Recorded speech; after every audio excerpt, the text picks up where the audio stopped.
De 9 a 11, La Mañana de la Diaria. Conducción, Martín Rodríguez. Producción, Mariana Cianelli. La Mañana de la Diaria.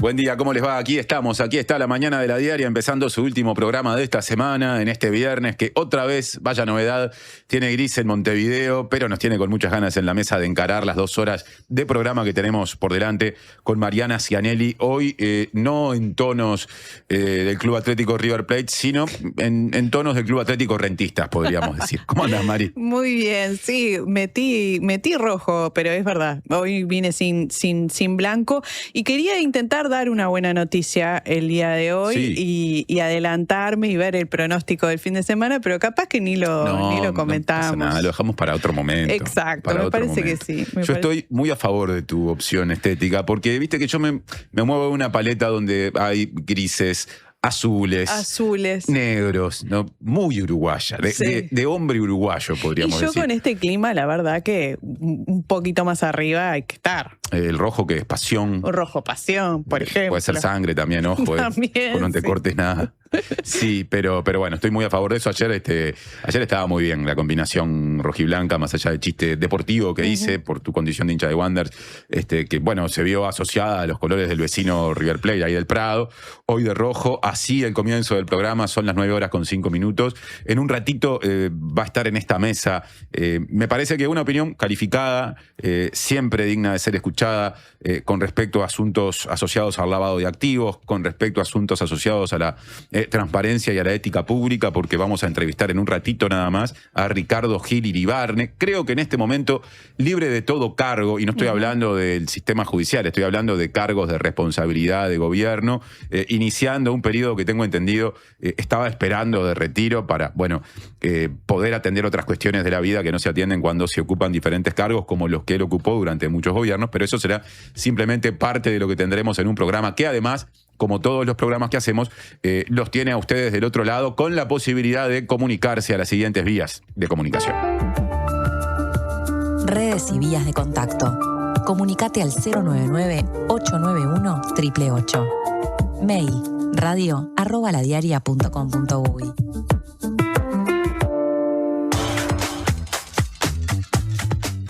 29 de mayo en la portada de La Diaria y en la Mañana de La Diaria. Es nuestro último programa de este mes, ¿no? Lo que vendrá ya será en el 6º mes del año. Como quien no quiere la cosa, nos iremos aproximando al 50% de este 2026 tan intenso para La Diaria Radio, que estrenó programación, estudios nuevos y somos parte de eso, que nos lleva ahora a poner la atención en la portada de La Diaria.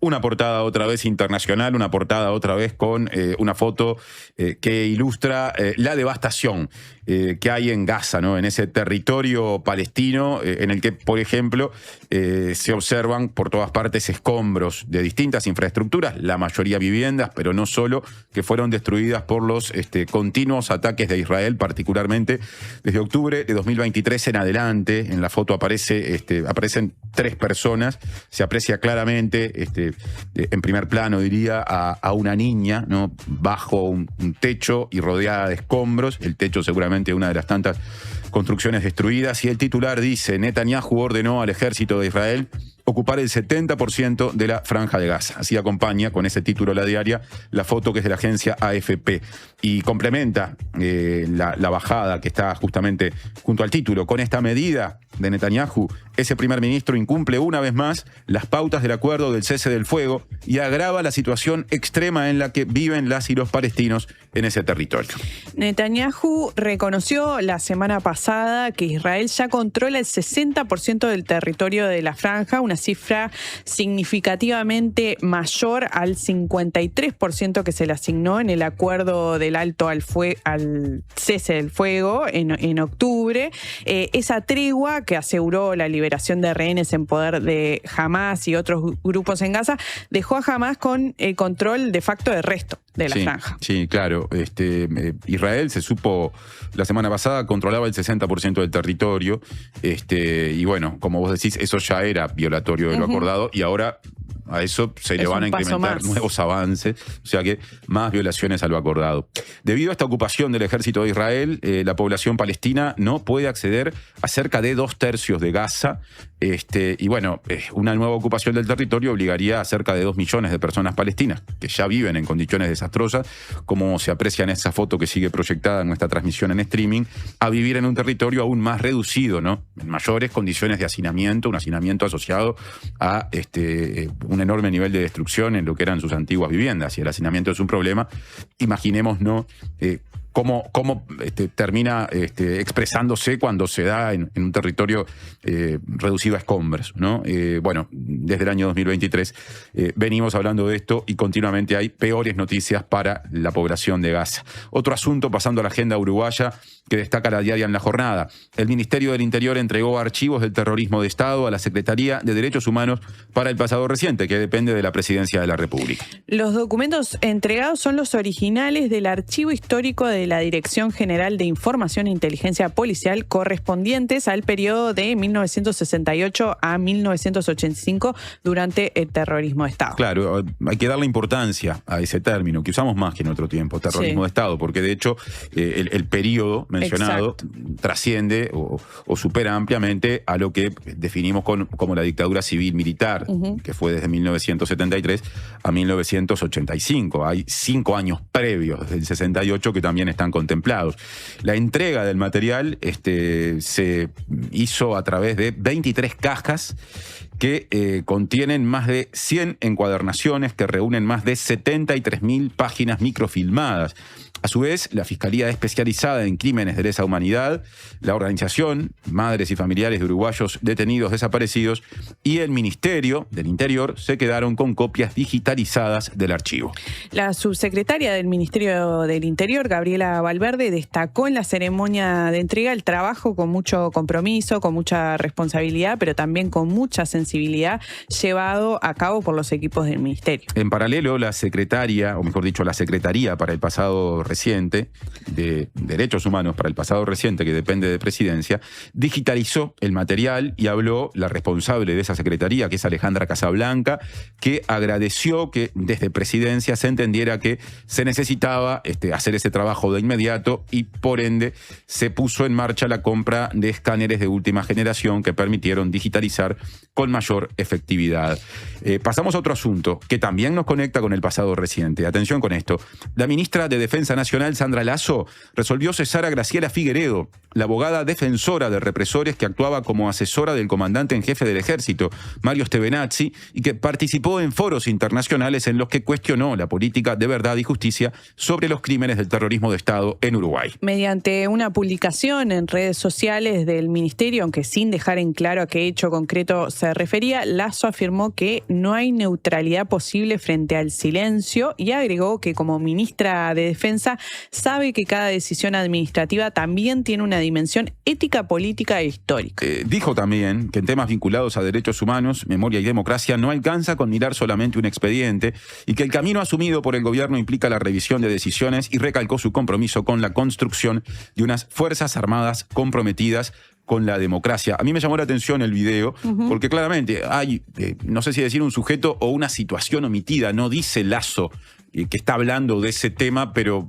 un poco por contexto se deduce que efectivamente ya en la primera mirada al video tomó una decisión que yo creo que tiene un componente lógico. Es decir, si hay en el país un compromiso, que es una política pública, institucional o de Estado, porque aparte ha atravesado a distintas administraciones y de distintos partidos, de avanzar en la búsqueda de memoria y justicia, que haya con la principal autoridad del ejército, del mundo militar, por encima del comandante en jefe del ejército, viene ya la ministra, viene el mando político.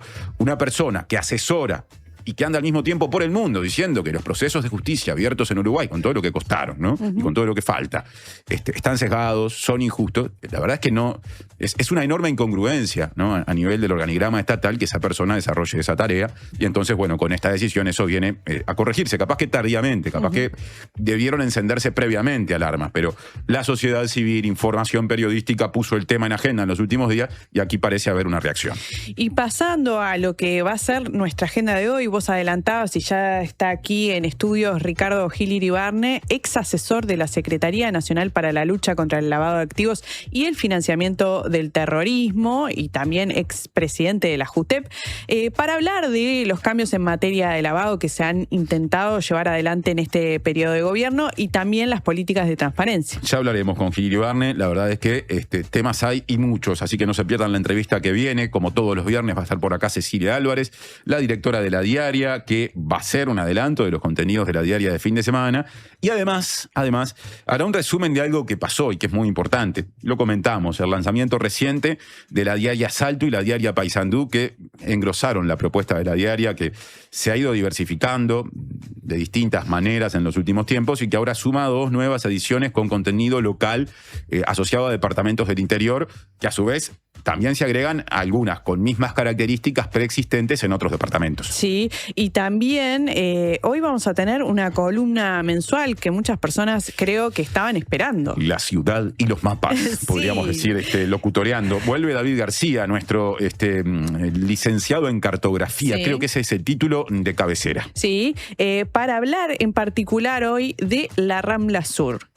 Cómo se fue construyendo, qué huellas quedan actualmente de ese inicio, de cómo se fue construyendo, entre otros temas. Sí, la ciudad y los mapas, la columna mensual de David García, que se alterna con una que sepamos todos, la columna mensual de Martín Duarte, que esa es artística, musical. En el caso de la ciudad y los mapas, se basa en descubrir los cambios en el territorio, por lo menos de momento en el territorio montevideano, sobre la base de lo que David más conoce, que son los mapas, porque al ser cartógrafo, digamos, los ha estudiado. Entonces, como lo hizo hace un mes, cuando nos mostró a través de mapas que en La Aguada hubo una playa de 2 kilómetros en la mitad de la bahía que fue tragada por la estación en su momento de AFE, por distintas infraestructuras, por el crecimiento del puerto, bueno, hoy nos mostrará cómo cambió la costa en esa zona que ahora definimos como Rambla Sur. Ahí había 2 playas. Bueno, esas playas están sepultadas.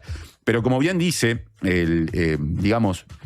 el gancho o el señuelo que recién le dejamos para que la audiencia se quede hasta el final, si uno camina hoy por la Rambla Sur, independientemente de todos los mapas que David nos va a contar, algunas señales que dan cuenta de cómo era eso antes de que esa enorme Rambla, que es un paseo público al que muchos queremos mucho, se construyera ya hace cerca de un siglo. Así que también la columna nos va a servir para salir a caminar la próxima vez y estar más atentos y atentas a esas señales que siguen estando en el paisaje urbano montevideano. Y recordabas la columna de David de la Aguada, llega un mensaje de Laura que dice que un rojo con un toque verde para hoy, Mariana, hubiera sido genial, y me dice saludos a todas, arriba Aguada una vez más. Arriba, muchachada. Yo soy aguatero, ¿sabes? ¿Sos aguatero? Sí, No sabía. hablando de la playa de la Aguada, Mira. como decía, sí, no, ni pasé por la Aguada más que para ver partidos de básquetbol, soy de otro barrio, pero bueno, Aguada tiene hinchada en distintos lugares, si se me permite el camiseteo, hace muchos años que no lo voy a ver, pero sí, me enteré hoy, amanecí con la noticia de la victoria de Aguada contra Nacional, el equipo que el año pasado fue campeón de la Liga, ganándole a Aguada en las finales. Esta vez se volvieron a cruzar, hace años que se cruzan en instancias muy importantes de la Liga, en semifinales, y Aguada terminó anoche ganando y cerrando la serie, por lo que va a jugar la final de la Liga Uruguaya de Básquetbol contra Peñarol, ¿no? En pocos días. Así que un saludo a los aguateros, se Exactamente. Las y los aguateros festejan este viernes. Tendrán motivos para tener un viernes con alegría. Yo quiero leer algún mensaje más. Gracias por informar algo sobre Gaza. Se ignora en los medios de manera vergonzosa. Y bueno, nos dice Rosana que estaba huérfana de radio en las mañanas hasta que nos encontró. Gracias, Rosana, a vos por estar por acá. Hay gente que habla de los archivos que se le entregaron a la Secretaría de Derechos Humanos para el pasado reciente. En fin, nos quedamos por acá en esta mención. Gracias por la comunicación de arranque. Ya viene Ricardo Gil Iribarne para protagonizar la primera entrevista del día en esta mañana de La Diaria.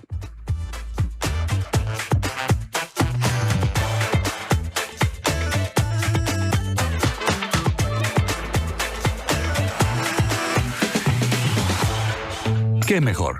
¿La hamburguesa o el choripán? ¿La Rambla o el parque? Nosotros no sabemos. Lo que sí sabemos es que para cobrar tu sueldo, mejor en tu banco. Es mejor porque abrís tu cuenta 100% online y porque tenés la nueva tarjeta internacional Bro Recompensa Mastercard Débito. También es mejor porque tenés adelanto de sueldo sin intereses. Y es mejor porque tenés la seguridad y confianza de siempre en el banco de siempre. Abrí tu cuenta sueldo a través de eBro. Te lo repito, tu sueldo mejor en tu banco. Banco República, nuestro banco país. Infórmese sobre la garantía de depósitos en su institución de intermediación financiera o en www.copap.org.uy o vía infocopap@copap.org.uy. La salud visual es un derecho. En Óptica Guzmán te ofrecemos precios populares y productos de calidad. Tenemos descuentos para afiliados a todos los sindicatos. Seguinos en Guzmán Óptica. Visítanos en Colonia 1457 bis, casi Barrio Zamorín, en la parada del ómnibus. Óptica Guzmán. Vení a ver. Hay una cancha donde juega la selección y hay otra donde jugamos todos. En una se cuida el arco, en la otra se cuida la salud. Son partidos distintos, pero con algo en común: la importancia de estar bien acompañado. Por eso Médica Uruguaya juega afuera de la cancha, cuidando a los que están adentro y a todos los uruguayos. Médica Uruguaya, sponsor oficial de la selección y la salud uruguaya. Redes y vías de contacto. Comunicate al 099-891-888. Mail radio@ladiaria.com.uy. Llegó a Carper la promo que estabas esperando. Llévate hoy mismo tu nuevo Chevrolet Spark EV a solo $22.990, financiando con HSBC. Carper, tu Chevrolet, marca Carper. Homeopatía Olivencia. Idóneos en elaboración de fórmulas homeopáticas y florales. Lográ el bienestar físico y emocional de forma natural. Olivencia te escucha. Comunicate al 099-471074 o visita nuestra web olivencia.com.uy. Siempre hay una librería cerca tuyo y la mejor forma de cuidarla es comprando ahí tus libros. En La Diaria amamos las librerías y el amor es correspondido. Por eso con tu suscripción accedes a un 15% de descuento en las siguientes librerías de Montevideo: Guarida, La Libélula, Lannister, Afrodita, Pocho Libros, Librería Montevideo, Lotremont, Oso Libros, Lecturas Cómics y Librería Selvirrey. Leer tiene beneficios. La Diaria. Presenta Universidad Católica del Uruguay. Creamos futuros.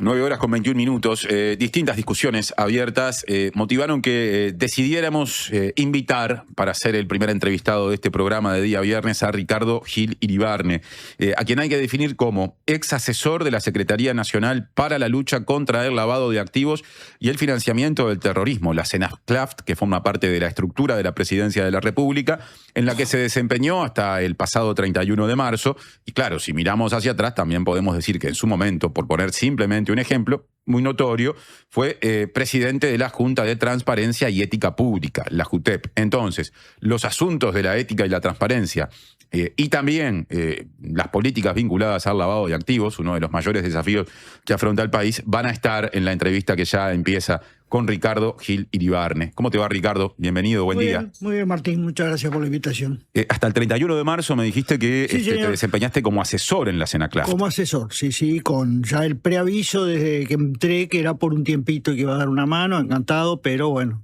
el motivo principal de estar era dar una mano, el motivo principal de dudar era 77 años, jubilado ya, y la necesidad de dar paso a gente joven y cabezas nuevas. Yo creo que ahí uno de los míos siempre ha sido que capaz que en algunos temas yo tenía respuestas para aportar, pero el problema eran las preguntas. Como que posiblemente en mi cabeza haya preguntas viejas y haya que dar paso a gente con otra cabeza. Está bien, ayudamos, colaboramos, fuimos con Daniel Espinosa, que es otro amigo de la vida y de muchos años. Él sigue, pero él es más joven que yo. Ahora, para aproximarnos a la significación de ese momento, tu último instante de trabajo el 31 de marzo. Es el cierre entonces de toda una etapa en tu vida, que es la etapa de asumir responsabilidades políticas en cargos de gobierno, de gestión, por decirlo de alguna manera. Fue un día muy importante, me imagino. Sí, a ver, yo empecé en la actividad pública muy tarde. Empecé cuando tenía 50 y pico de años. ¿Tu primer cargo cuál fue? A ver, tuve experiencia docente en la universidad, no la cuento, eso fue vocacional, épocas viejas, pero mi primer cargo fue en el 2005. Yo tenía 57 años. Cuando llega el Frente Amplio al gobierno nacional por primera vez. Voy al tema de lavado, el gobierno vio que ahí había una zona de trabajo importante, no tenía gente preparada, no había gente en el país muy preparada. Yo tuve la ventaja de hacer una muy buena transición con el secretario anterior, con el responsable anterior, que es el doctor Alejandro Montes de Oca, que había actuado en el periodo del doctor Jorge Valle, y venía el sector financiero a trabajar allí. Entonces, bueno, conocí algo, pero no mucho. Pasa, después que te metes en ese tema, ves la importancia que tiene y además es muy apasionante. O sea que ahí estuviste... No sé si ya era la Senaclaft o era otro el nombre del organismo. El organismo cuando yo entré se llamaba Centro de Capacitación en Prevención del Lavado de Activos, ¿no? Pero después, en el 2009, creamos la primera Secretaría Nacional Antilavado, que después se transformó en la Senaclaft. Pero el origen siempre es el mismo, siempre estuvo en presidencia, cosa que hoy está en discusión. Y bueno, ha ampliado competencias, porque además de definir las políticas generales, desde hace unos años también supervisa, controla el sector no financiero. El sector financiero lo controla el Banco Central, el sector no financiero lo controla la Senaclaft. En esa dependencia, más allá de los cambios de nombre, ¿te desempeñaste durante cuánto tiempo? ¿Hasta cuándo estuviste? No, ahí estuve 5 años. 5 años, primer gobierno. Primer gobierno, en el segundo gobierno me ratificaron en el cargo, el gobierno del presidente Mujica, pero también ahí yo valoré que había cumplido ya un rol y que era mejor dar un paso al costado. Seguí trabajando el tema, pero fui a trabajar, me presenté a un llamado que hubo en Gafilat, en aquel momento era Gafisud, el organismo regional en tema lavado. Por 2 años, terminé trabajando 5 años en Gafilat, en las oficinas en Buenos Aires, por más que mi familia quedó acá, entonces yo viajaba semanalmente. Después de eso, viene un tiempo capaz que más cercano y que de repente yo por lo menos recuerdo más, y es tu gestión como presidente de la Junta de Transparencia y Ética Pública. Sí, yo ahí volví para eso. Además había visto en el trabajo en la región que el tema corrupción era un tema grave y urgente. Lo agarré con mucho gusto ese tema, me parecía muy importante. Estuve 3 años allí, desde 2017 hasta el cambio de gobierno en el 2020. El resto es historia cercana, conocida y mencionada. En este periodo de gobierno en curso, durante 1 año fuiste asesor de la Secretaría Nacional, o sea, de la Senaclaft. Y me interesa hablar ahora de lavado, entonces, después de este repaso. En marzo de este año terminó de aprobarse en el Parlamento un paquete de modificaciones con respecto a la Ley Integral contra el Lavado de Activos. ¿Qué resumen haces de ese resultado, de lo que terminó aprobándose? Mira, creo que eso, la modificación de la ley, que fue impulsada por la Senaclaft y discutida a nivel de lo que se llama la Comisión Coordinadora Antilavado, con los principales viceministros de los ministerios implicados, creo que mejora el panorama, creo que da herramientas concretas, corrige algunas cosas importantes, pero yo venía diciendo desde antes, y lo sigo pensando, que lo que hacía falta no era un cambio en la ley. O sea, que teníamos la ley suficiente para hacer muchas cosas que no se estaban haciendo y que echarle la culpa a la ley era una excusa. Como echarle la culpa a la falta de recursos suele ser una excusa. Entonces, ¿esta ley mejora? Sí, sin duda mejora. En algunas cosas claves, sí, porque había habido retrocesos en el periodo anterior. Pero, tú decías, la ley se modificó en marzo de este año. El año pasado, con la misma ley que había antes, con los mismos juzgados, con las mismas fiscalías, con los mismos recursos, con los mismos policías, hubo tantas condenas como en los 5 años anteriores. ¿Qué cambió? La cabeza, la voluntad política. La voluntad política y el análisis que haces de los riesgos que enfrenta el país y de la importancia que tiene el lavado, qué importancia le das a eso, es clave para ver lo que vas a hacer. No ahora, alcanza con eso. Una cosa me quedé pensando, vos hablas de condenas, ¿no? Ahí tenemos que pensar que siempre interviene un poder independiente, finalmente, sí, que es, por lo menos en la punta de ese proceso, en el que también interviene la Fiscalía, pero finalmente aparece el Poder Judicial. ¿cómo se explica que por voluntad política un poder independiente termine condenando más? Porque el trabajo de investigación no lo hace el Poder Judicial. Acá lo que hay es un excelente trabajo de la policía y de la fiscalía. Fiscalía y policía ya trabajaban durante el periodo previo. Por eso te digo, el tema no era que hubiera que poner más policías o cambiar la ley. El tema era que no se estaban haciendo las cosas bien, porque la visión que había en el periodo previo del riesgo del lavado era muy light. En el mejor de los casos era, bueno, no es un riesgo tan grave, nos puede pasar que algo laven, pero no es el problema principal. Y ahora, la policía está bien, está vinculada a un ministerio, o sea, parte del Poder Ejecutivo, quien ejerce el mando, el Ministerio del Interior. En el caso de la Fiscalía hay determinadas a niveles de autonomía, es un servicio descentralizado donde hay determinados niveles de autonomía, inclusive fiscales que, por lo menos en lo ideal, tienen apoyo de más de un partido, que tienen periodos muy largos. ¿Qué pasó entonces con Fiscalía durante el periodo pasado? No, creo que lo que pasó es que del lado de la Fiscalía, como institución, hubo una muy buena respuesta y una muy buena visión compartida de que el lavado es un riesgo grave para el país. Pero además hubo mucha coordinación. Es decir, nosotros fuimos, te diría que a 6, 7 departamentos a hacer capacitaciones y hablar con los fiscales. Entonces tú te encontrabas con fiscales que te decían, mirá, yo acá tengo una presión de la colectividad, del pueblo, de los homicidios, violaciones, rapiñas, abigeato. Cuando tengo un caso complejo donde vemos que hay posibilidad de que estén lavando plata, no sabemos qué hacer y no sabemos a quién recurrir. Nosotros simplemente decíamos, cuando tengas un caso así, la CENACRAF está para apoyarte. No a sustituir a nadie, sino para darte elementos técnicos para analizar un tema donde no todos estamos igualmente preparados. Entonces, si vos mirás lo que pasó el año pasado, tenés una muy buena actuación de las fiscalías especializadas de Montevideo, digamos, centrales, ¿no? De delitos económicos, de estupefacientes, pero tenés una actuación muy fuerte de algunas fiscalías del interior y de algunas policías del interior. O sea, tenés muchos casos en Colonia, tenés muchos casos en Canelones. Entonces, ¿es que el delito apareció? No, el delito estaba. Lo que cambió fue la actitud y la percepción del riesgo que el lavado implica. Hubo una conexión clara, conceptual, de que el lavado tiene que ver con la inseguridad, tiene que ver con lo que está pasando en los barrios, tiene que ver con los sicarios y con las muertes y con las bocas de pasta de base, pero que el lavado se juega más arriba que las bocas de pasta de base. Entonces, en la medida que compartís esa visión, que empieza a funcionar la comisión coordinadora entre los ministerios que en 4 meses se reunió tantas veces como en todo el periodo anterior. ¿Por qué? Porque había que trabajar ahí. El proyecto de ley salió de ahí, la estrategia salió de ahí. Y después, a un nivel más bajo, la coordinación en la cancha operó muy bien. Entonces, volviendo al inicio de lo que yo te planteaba, no había cambiado nada, ni la ley, ni los policías, ni los jueces, ni los fiscales, ni los recursos, y sin embargo tuvimos muchos más resultados. La ley entonces, esta que se aprobó, no era imprescindible. Mejora porque en ese trabajo vimos, por ejemplo, que algo que se discutió mucho cuando la LUC, el tema de los movimientos en efectivo, Sí. Vos si bajás el tope, que se había llegado a $150.000, o sea, podías mover $150.000 sin problema en efectivo. Si vos lo bajás, no evitás el lavado, pero cuando estás investigando, te da trazabilidad. ¿Cómo es eso? Si vos tenés, vamos a hablar del tema que todo el mundo... los delincuentes se compran autos de alta gama. Sí, lo comprobamos.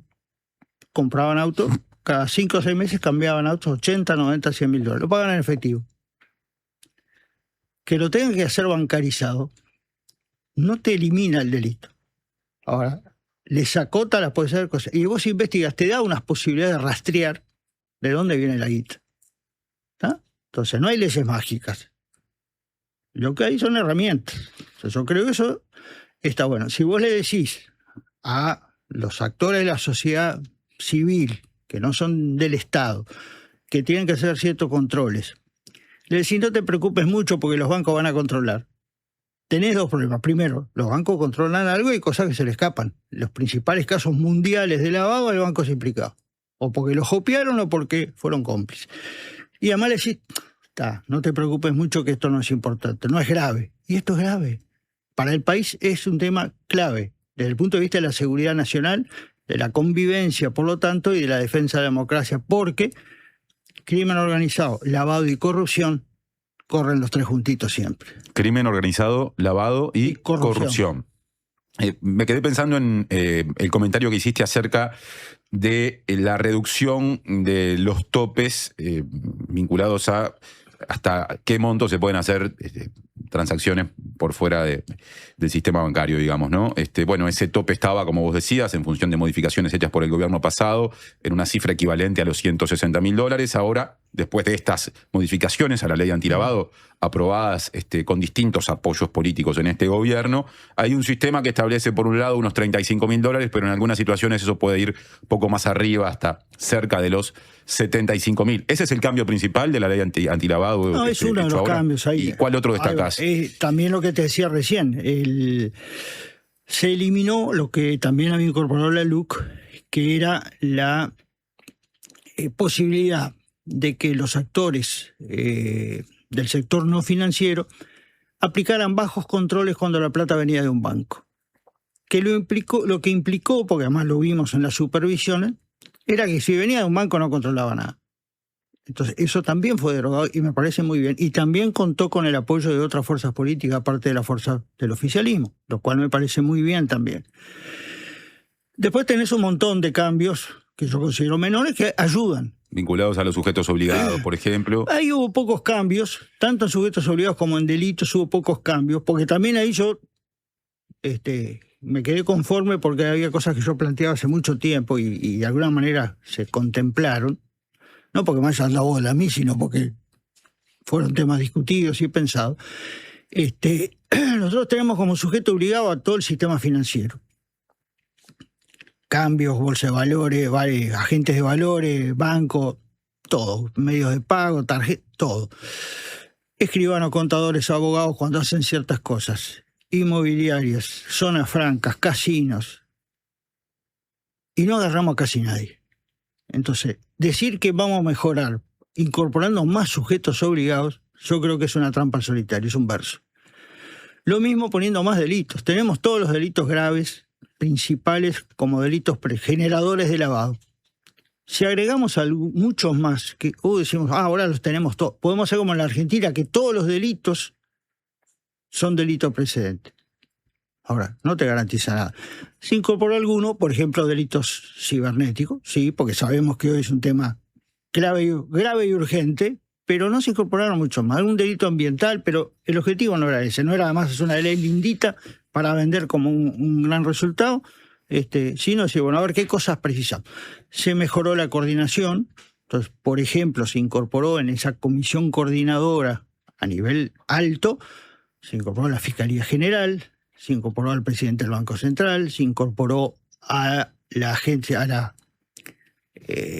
inteligencia del Estado, a la Secretaría de Inteligencia del Estado, porque bueno, son organismos claves y tenían que estar allí, ¿no? Pero son ajustes para que esto funcione mejor, no es ningún gran cambio que, digamos, esto explica y va a generar grandes resultados. No, los resultados se generaron sin ese cambio. Teniendo en cuenta la importancia en este esquema de la Fiscalía, ¿cómo seguís las continuas discusiones que hay acerca del funcionamiento de la Fiscalía, que en los últimos días tuvieron como aspecto saliente el traslado de sede, digamos, del fiscal Alejandro Machado, que además tenía en su sede de crimen organizado causas muy pesadas, incluso políticamente, independientemente de que termine concluyendo la justicia al respecto, la asociada a Cardama y también la que investiga la destrucción de un documento público en la sede de la Presidencia de la República en el gobierno pasado vinculado al otorgamiento del pasaporte a Sebastián Marcet.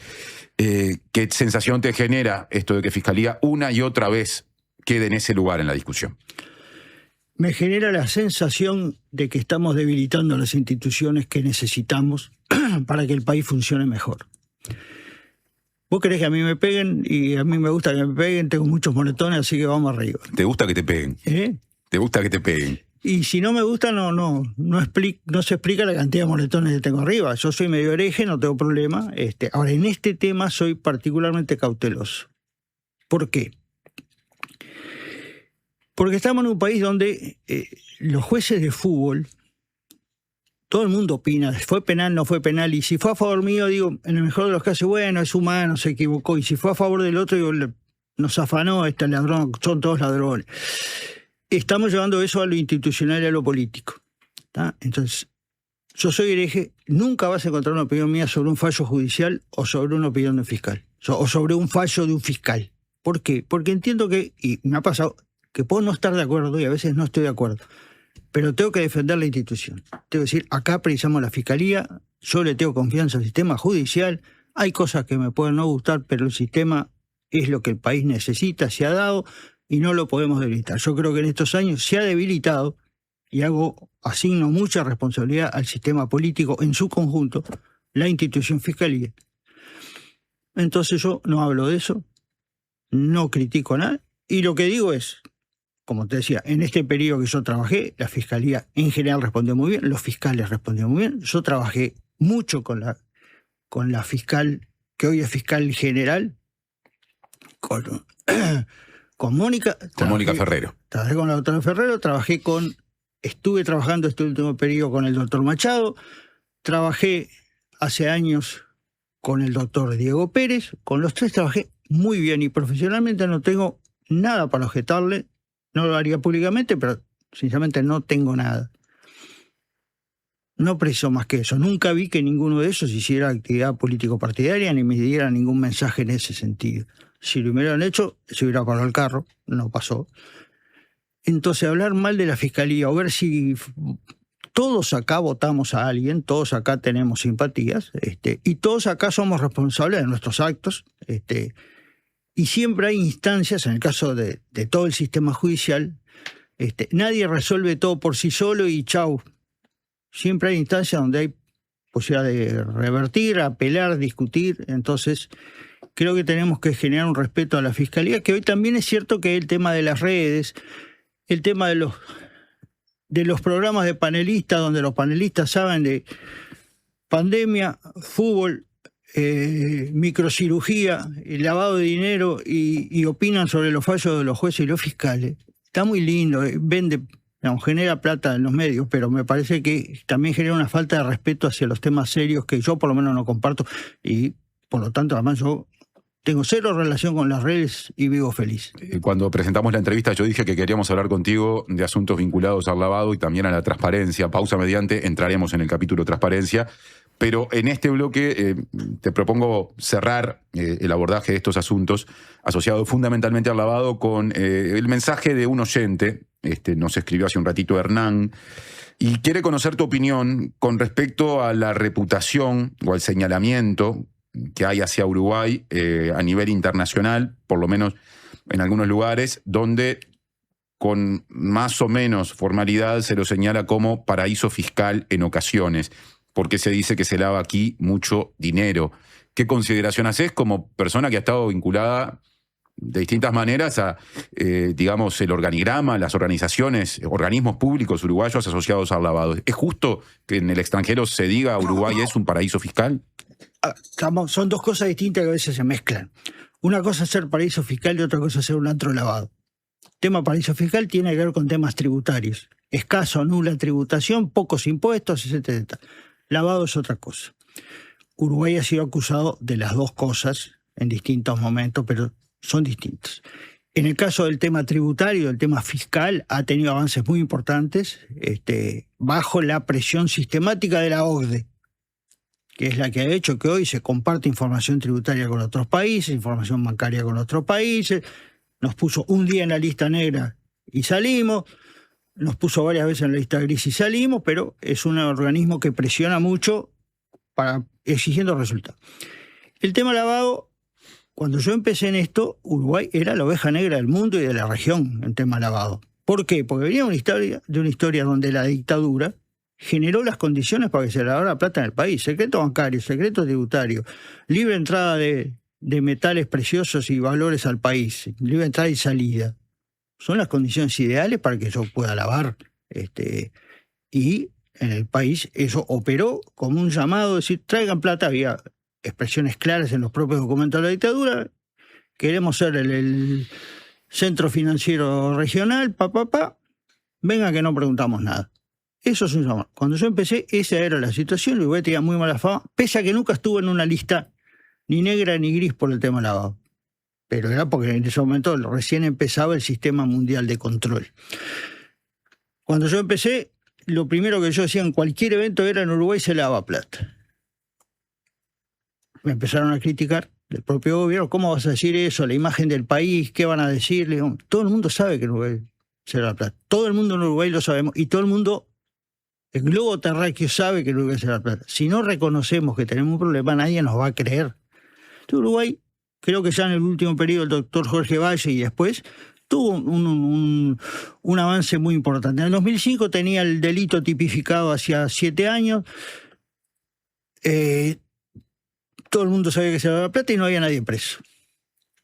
En el 2009 había 33 procesados. En el 2019, también cifras oficiales de las evaluaciones internacionales, 50 condenas. Y hubo un cambio de actitud. Yo siempre digo, la evaluación nos evaluaron en el 2009 y nos fue muy bien. En 2006 nos habían evaluado, nos habían dado como entre un gorro, y era verdad. Nos evaluaron mal porque estábamos muy mal. En 2009 nos evaluaron bien. Pero además en el 2009, en una evaluación hay puntajes, y cada vez que había una duda nos redondeaban el puntaje para arriba. Esa es mi opinión, en aquel momento no lo podía decir, ahora lo puedo decir. ¿Por qué? Porque Uruguay se había hecho mucho más confiable. Uruguay fue muy serio, no prometió verso, no hizo verso. Dijo, nosotros vamos a hacer esto, vamos a eliminar la SAFI, que era una de las sociedades anónimas financieras de inversión, unas tipo de sociedad offshore que se saben en todo el mundo para dar plata con sociedades uruguayas, las eliminó, fue progresando. Creo que hoy, si vos me preguntás a mí, es injusto decir que Uruguay es el mismo del 2005. Pero ese camino de remontada ha sido lento, ha habido algún retroceso, entonces no podemos estar conformes. Te pido un comentario breve, aprovechando la distinción que hiciste entre paraíso fiscal y lavado, con respecto a lo primero, ¿no? Lo tributario, que es lo que en todo caso se puede asociar a la condición de paraíso fiscal. ¿Cómo entendés que pesan en la reputación internacional de Uruguay normativas como las que para atraer a Uruguay a extranjeros y extranjeras en carácter de residentes fiscales determinan un régimen tributario con determinadas exoneraciones? A veces se habla de tax holiday, de vacaciones fiscales. ¿Eso no termina erosionando esos cambios que hicieron que Uruguay saliera de determinadas listas o de los señalamientos mayores que tenía en el pasado? Yo creo que el sistema mundial tiende a transparentar cosas y a uniformizar criterios tributarios, pero tiene sus flexibilidades. Entonces, Uruguay ha jugado razonablemente bien ahí. Me guste a mí o no, te diría, ha jugado bien, presionado por la ODE, para evitar ese tipo de sanciones. Y parece, bueno, nosotros de lo que es exigible cumplimos con todo. Esto otro no es exigible. Vos decís, bueno, está bien, desde el punto de vista del control internacional, está bien, le estás cumpliendo. Después tenés una serie de cosas que, yo te digo, te pueden gustar más o menos. A mí, personalmente, el hecho de que determinadas empresas en zona franca usen la zona franca para pagar menos impuestos en sus países de origen y pagar muy pocos impuestos acá triangulando exportaciones, no me gusta, me parece mal y creo que el país está colaborando con esas empresas a no pagar y está perdiendo la posibilidad de recaudar. Pero es legal, nadie lo ha objetado y así está funcionando. A mí no me gusta, pero bueno. ¿Y esto de la captación de residentes que te mencionaba tiene que ver con eso o es otra cosa? No, esto es otra cosa que es... ¿Cómo lo ves? Bueno, es lo mismo. Desde el punto de vista formal, yo no soy especialista en tributo, desde el punto de vista formal se cumple con las exigencias. Desde el punto de vista país, a uno le puede decir, bueno, ¿por qué yo exonero o facilito la cosa a esta gente que no son laburantes, que no son gente que esté apretada, e internamente a los laburantes los aprieto más? Ahí desde las visiones economicistas de algunos equipos económicos, los del gobierno anterior e incluso de los actuales, te pueden decir, bueno, es gente que llega a Uruguay, que invierte en Uruguay, que termina generando determinados efectos positivos a nivel económico. ¿Te parece una visión atendible esa? es un tema más ideológico que técnico. Es decir, ¿cómo querés que funcione tu país y a quiénes querés ayudar? Yo quiero ayudar a los que están peor, no a los que están mejor. Y los que vienen acá en esas condiciones son los que están mejor. Respetable, no digo que sean delincuentes, yo lo que digo es, si yo tengo que elegir dónde aplicaría el Estado sus recursos y dónde aflojaría un poco la exigencia, no pienso en eso. Pero yo soy un jubilado, no me postula nadie, nunca tengo un cargo, nadie me va a votar, me quedaré caliente con algunas cosas o discrepante sin calentarme con otras. Tenemos pendiente hablar de transparencia. Hacemos una pausa y retomamos el diálogo con Ricardo Gil Iribarne en esta primera entrevista de la mañana de la diaria. Presentó Universidad Católica del Uruguay. Creamos futuros. Ahora sí, Canaria Suave es la yerba para cuando tenés esas ganas de tomar un buen mate después de todo el día de buenos mates. Ahora sí, prueba Canaria Suave, porque Canarias es la yerba de mi país. Si cuando pensás en el futuro sentís que tu voz interior deja de hablarte normal y empieza a hablarte de una forma extraña, particular, utilizando un lenguaje excéntrico y un tono exacerbado, mientras escuchan sonidos de efectos especiales y música dramática, es porque te estás haciendo demasiado la película.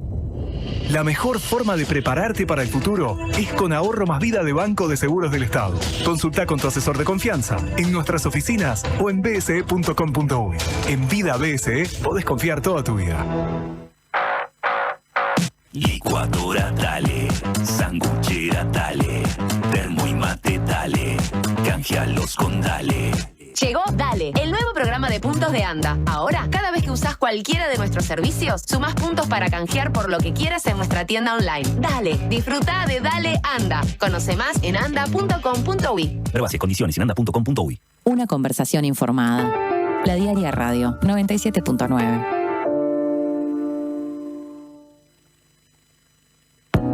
Tenemos una buena noticia. Si tu cédula termina en 5, podés afiliarte a Médica Uruguaya a través de FONASA. Elegir Médica Uruguaya es optar por un sistema de salud que evoluciona con tecnología y un equipo médico de primer nivel comprometido con la salud de los uruguayos. La salud que avanza es uruguaya. Médica Uruguaya. Por más información, comunicate al 2487-4950. En Alcance Servicio de Compañía cumplimos 30 años cuidándote, gracias a la confianza de nuestros afiliados y a un equipo profesional y humano atento a sus necesidades. Porque en Alcance, cada uno de nuestros socios es único. Sumate vos también a la tranquilidad de contar con Alcance. Afilíate ahora con 3 meses gratis y 12 meses con un 50% de descuento llamando al 0800-2902. Alcance 30 años. Amamos cuidarte. Natal está de aniversario y lo festeja a lo grande. Aprovecha la promo 3x2 en productos seleccionados. Sí, escuchaste bien. Llevas 3 y pagas 2. Porque en Natal nosotros festejamos y el regalo es para vos. Natal, hace 22 años, salís ganando. Ver bases y condiciones en natal.com.uy. Promoción válida desde el 1 hasta el 22 de junio de 2026. Presenta Suzuki, el mejor valor de reventa en el mercado.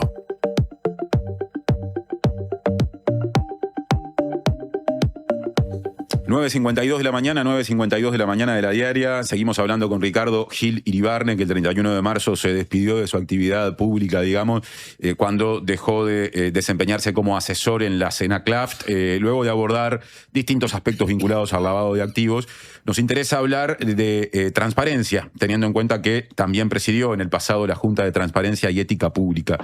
Decías, Ricardo, que en términos de lavado entendés que en el primer año más o menos de este gobierno hubo algunos avances. Ya hablamos de eso. ¿Qué sensación te deja lo que pasa en torno a la JUTEP, su funcionamiento y las políticas de transparencia en el mismo periodo? Mira, creo que ahí yo he sido públicamente crítico con algunas cosas y creo que la madre del borrego es que desde el 2020 se partidizó la integración del directorio de la JUTEP, donde los representantes son ahora representantes designados por sus partidos políticos, Lo cual en un tema como ese lo que genera es sistemáticamente desde el 2020 las resoluciones por mayoría y sin darle a la ciudadanía la tranquilidad de lo que el organismo está defendiendo a los ciudadanos y no a ningún partido político. Entonces yo con eso soy muy crítico, digo, sobre esa base de que los cargos se llenan como en UTE, Antel o donde sea, por representantes de los partidos, digo, lo que se ha logrado, y cuando yo renuncié lo planteé como un riesgo, y hoy digo lamentablemente se ha confirmado, es que la pérdida de confianza en el organismo, la pérdida de un rol central, para darle tranquilidad al ciudadano de que existen sistemas de control para un fenómeno que no podemos subestimar, que es la corrupción en Uruguay, más allá de que uno pueda decir estamos mejor que otros. Pero a mí eso no me alcanza. Hay una discusión muy potente instalada en los últimos días vinculada a aspectos éticos, que es la asociada a esta camioneta que compró el presidente de la República, Yamandu Orsi, por $54.000, en parte a través de una transferencia y en parte colocando un vehículo que él tenía previamente. Así lo pagó a la concesionaria Oliva Automotores, una compra realizada el 21 de febrero de 2025, en la que terminó pagando de esa forma que dije $54.000, accediendo a un vehículo que en su declaración jurada está valuado en $79.000, o sea que lo compró con un descuento de $25.000, que según él mismo explicó, o se explicó desde presidencia, aceptó luego de una propuesta de la automotora, ¿no? ¿Qué opinión tenés con respecto a eso? A ver, empezando por un previo. Con algunos colegas tuyos yo estos días me abstuve de opinar, así que voy a opinar, pero tengo que pedir disculpas a ellos porque en su momento dijeron prefiero no opinar todavía de este tema hasta que no se decante un poco. Pero tampoco voy a escaparme por la ventana a tu pregunta. Lo segundo tiene que ver con algo que ya te dije. Si me preocupa el respeto a la institución Fiscalía, me preocupa igualmente, iba a decir mucho más, pero igualmente el respeto a la institución Presidencia. O sea, yo creo que hay que ser muy cuidadoso cuando uno habla de qué pasa con la presidencia, esto es corrupción, no es corrupción. Yo creo que hay que ser muy cuidadoso por la institución Presidencia y también por el presidente Orsi. Me parece que hay que respetarlo también y respetar su trayectoria, ¿no? Entonces, hecha esa precisión de que hay que ser cuidadoso con eso, yo divido la cosa en dos planos que hace años, desde que estaba en la JUTEL lo vengo planteando. Hay un plano que es los aspectos legales. Si eso que pasó viola alguna norma vigente en el país. Yo sinceramente creo que no lo viola. Creo que no hay ninguna norma sobre ese tema que uno diga fue violada. ¿Por qué? Porque Uruguay aprobó en el 2019 una ley que se llama Código de Ética de la Función Pública, la ley 19823, que tiene 2 artículos que hablan de los regalos, porque se juntaron cosas de distintas fuentes y en realidad están 2 lados distintos, artículo 9 y artículo 34. Los 2 hablan de que no se deben recibir dádivas, obsequios o lo que sea, o regalos, pero los 2 dicen a cambio de algo. Los 2 exigen que, para que sea un incumplimiento, para que sea una falta, haya una contrapartida. Vos empresa me das algo y yo a cambio tomo una decisión que te favorece, o no tomo una decisión que te perjudica, o hago algo que no debo. ¿Por qué haces hincapié en eso? Porque en realidad no he visto a nadie que plantee que el presidente Orsi obtuvo a cambio de ese descuento, y a cambio dio tal o cual resolución que favorece a esa empresa. Ahí, en realidad, surge otra punta de la discusión que ha meritado un pedido de informes a Presidencia de la República hecho por un diputado del Partido Colorado, Felipe Schipani, y es que el vehículo que Orsi compró es un vehículo Hyundai, marca que coincide con la de otro vehículo, un segundo vehículo, usado 8 días después de esta compra en la ceremonia de asunción presidencial. Entonces, capaz que nadie lo dice directamente porque eso puede ser exponerse incluso a cometer un delito si después no se puede respaldar con pruebas, pero digámoslo así, hay sospechas de que el hecho de haber comprado ese vehículo con descuento esté conectado con el uso de un vehículo de la misma marca en la ceremonia del 1 de marzo, ¿no? Que el descuento puede haber sido, en esa hipótesis, una recompensa a haber elegido a Hyundai para un momento tan importante como el desfile de presidenta y vicepresidenta el día de la Asunción ante las cámaras de televisión del país y la mirada del país. ¿Qué te parece ese otro componente de la discusión? Dos cosas. Uno, yo no tengo ninguna sospecha. O sea, no tengo ningún elemento para tener ninguna sospecha de que una cosa está asociada a la otra. Sinceramente, y vuelvo al tema, y no voy a hablar de sospecha, salvo que alguien demuestre que sí, que hay elementos, porque tengo que respetar a la institución presidencia y al presidente Orsi. ¿Está? Hay un pedido de informe, me parece bárbaro, lo contestarán y habrá explicaciones o no habla, porque hay quién tomó la decisión, etcétera, etcétera. Formalmente, alguien me tiene que mostrar y no, mira, esto fue a cambio de esto. No sospecho nada. Ahora, la otra pata es, yo lo que creo que fue un error. Creo que no lo debió haber aceptado. No tengo ninguna duda que no debió haber aceptado eso. ¿Por qué? Porque justamente yo siempre pienso, no en la puja entre los partidos políticos, ahora qué votito gano pegándole a fulano o mengano, no en el tema, bueno, si el Estado perdió o ganó, sino en el ciudadano, en la gente común. Entonces, ¿cómo ve la gente común este hecho? ¿Le resulta claro?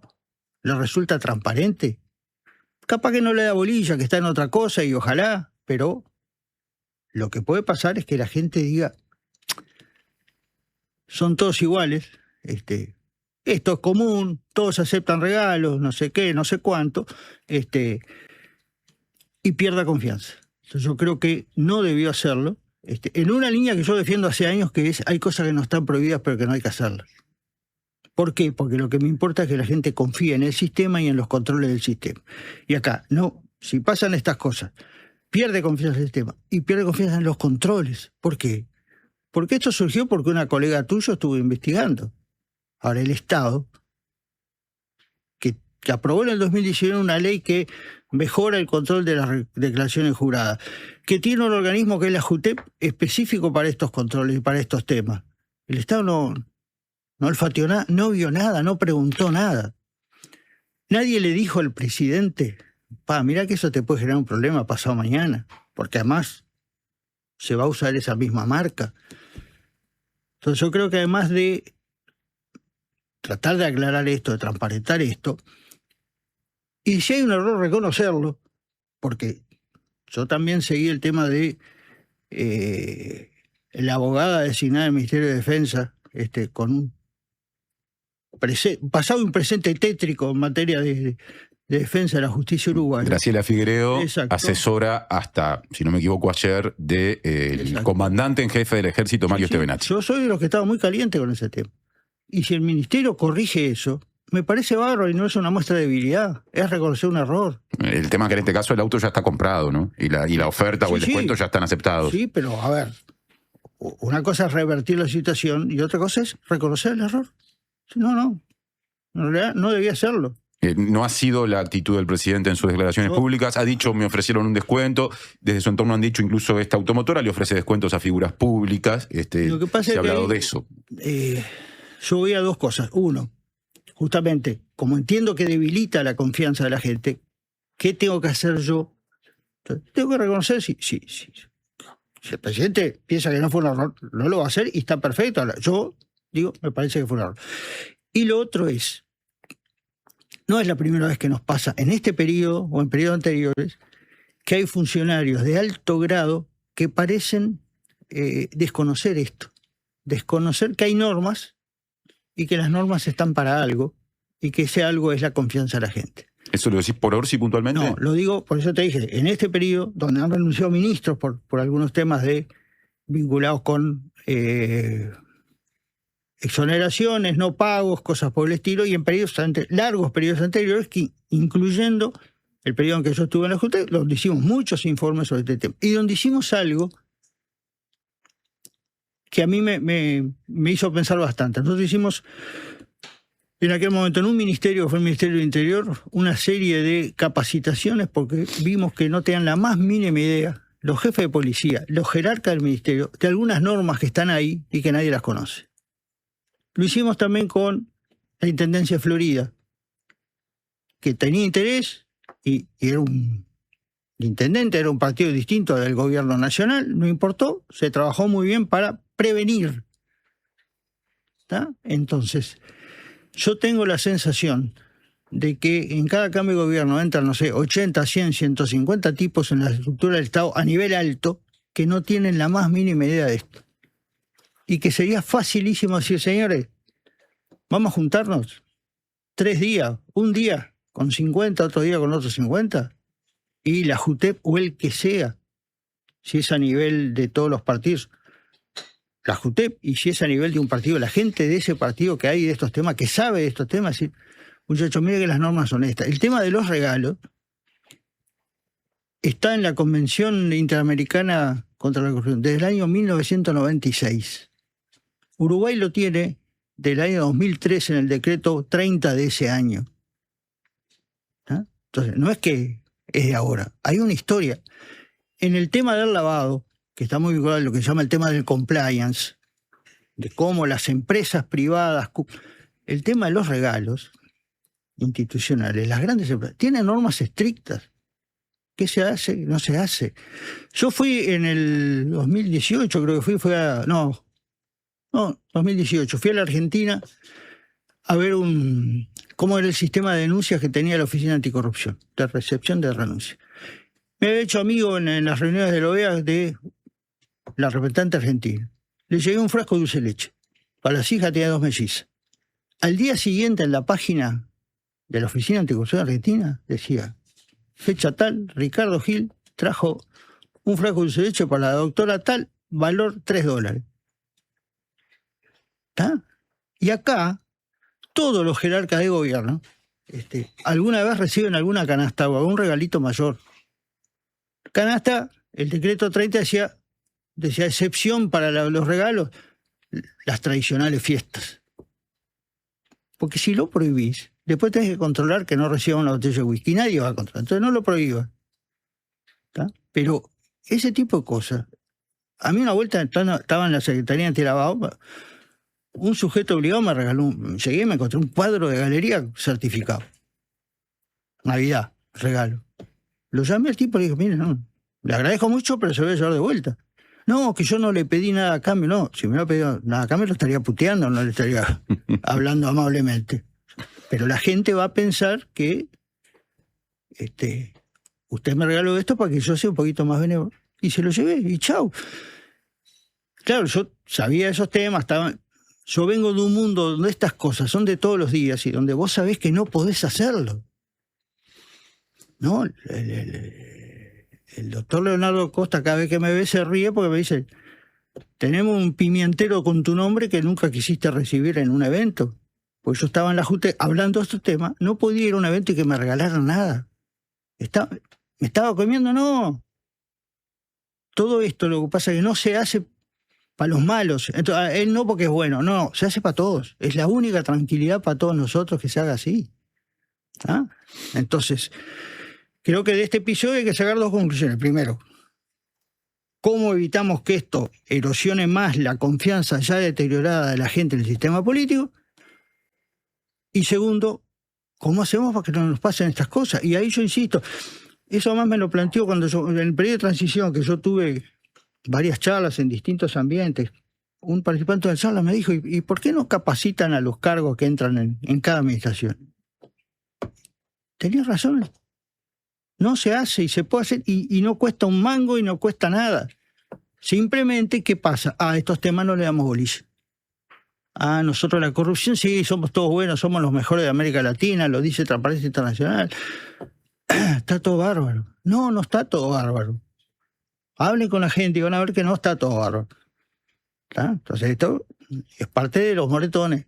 Pero bueno, yo los banco. Ricardo Gil Iribarne, muchas gracias por la visita a la mañana de la diaria. Arriba.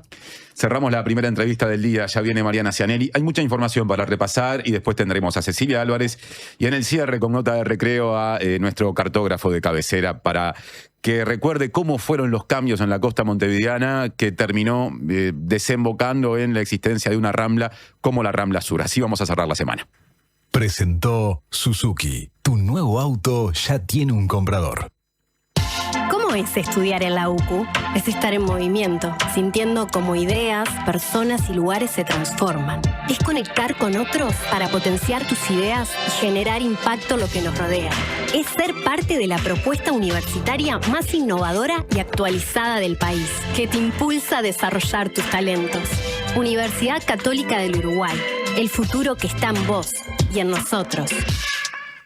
Fundación SECOM te invita a ser parte de Tejidos del Corazón. Trae tus agujas y juntos tejeremos para que los niños que más lo necesitan tengan un invierno más abrigado. Te esperamos el domingo 31 de mayo de 10 a 16 horas en Shopping Tres Cruces, Sala de Espera Goes. Organiza Fundación SECOM con el apoyo de Shopping Tres Cruces. UTE presenta Pequeños Grandes Consejos de Túnicas en Red. ¿Sabías que para mantener el calor en nuestra casa es fundamental que esté bien cerrada? Un consejo sencillo y económico es poner o revisar los burletes de las puertas y las ventanas. Así conservas la temperatura adecuada y evitas que filtre el aire. Con estas pequeñas acciones podemos cuidar la energía para que nuestras casas estén siempre calentitas. Yo lo aprendí en la escuela y lo probamos en mi casa. Funciona. UTE, avanzamos con energía. Primero está la tierra, el origen, la esencia, lo que es único y propio de una localidad remota en la inmensidad del mundo. Después, la tradición y la historia, lo que cuentan los que entienden de los ciclos y tiempos de la naturaleza. Al final, está el cuidado y el respeto por todo ese recorrido. Seis Montes, cafés del mundo tostados en Uruguay. Te esperamos en nuestra tienda en Rivera 2208, esquina Polié, o en la web. Hola, ¿estás pensando en el mundo? Estás bien, estás en la Diaria Radio 97.9. En Habitab, resolvé todas tus gestiones. En nuestros más de 520 locales de todo el país. Y también desde nuestras aplicaciones. Más información en habitab.com.uy. Prevení problemas de audición. Evita usar auriculares a volumen alto por tiempo prolongado. Alterna con otros dispositivos. Prevení.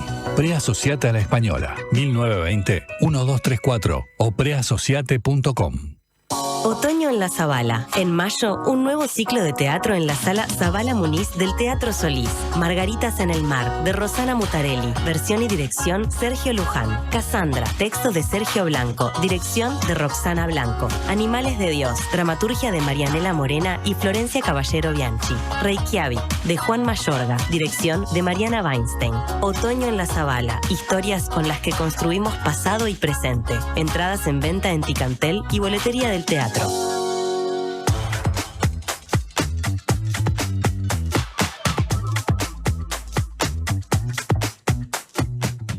Noticias a las 10:11 en la mañana de la diaria. Vamos rapidito porque tenemos poco tiempo y mucha cosa por delante en este programa. El Frente Amplio vuelve a analizar un proyecto de ley que prevé hasta 3 años de cárcel por negacionismo del terrorismo de Estado.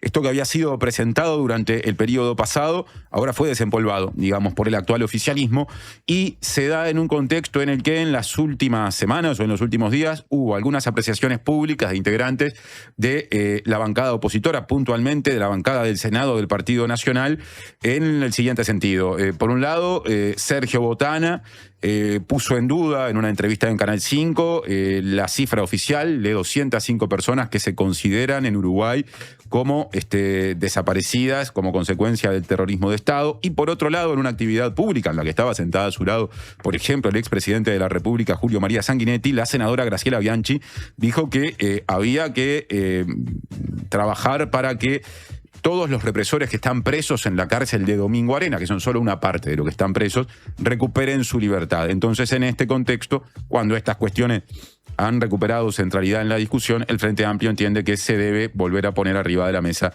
ese proyecto de ley que sanciona lo que se define como negacionismo. Otro tema, Brasil resolvió no aplicar medidas sancionatorias ante denuncia de dumping contra el sector lácteo uruguayo. El Comité Ejecutivo de Gestión resolvió que por razones de interés general no se van a aplicar derechos de importación contra el sector lácteo uruguayo que había sido denunciado por dumping, como se conoce la práctica comercial que consiste en vender vender por debajo del costo de producción para acaparar el mercado. Desde el Ministerio de Relaciones Exteriores de Uruguay señalaron a La Diaria que la resolución es una buena noticia para las empresas uruguayas. Ahora Biblioteca Nacional, ¿qué temita durante este gobierno? ¿Cuánta marcha y contramarcha? ¿Cuánta duda? ¿Cuánta contradicción? Incluso si uno contrasta lo que dicen diferentes personas que ocupan cargos de gobierno. Más recientemente, o lo más reciente que tenemos, y creo que lo más importante por su peso, es que el director de la Oficina de Planeamiento y Presupuesto, Rodrigo Arim, dijo que no está previsto ningún gasto de $20 millones para la Biblioteca Nacional. Esto lo dijo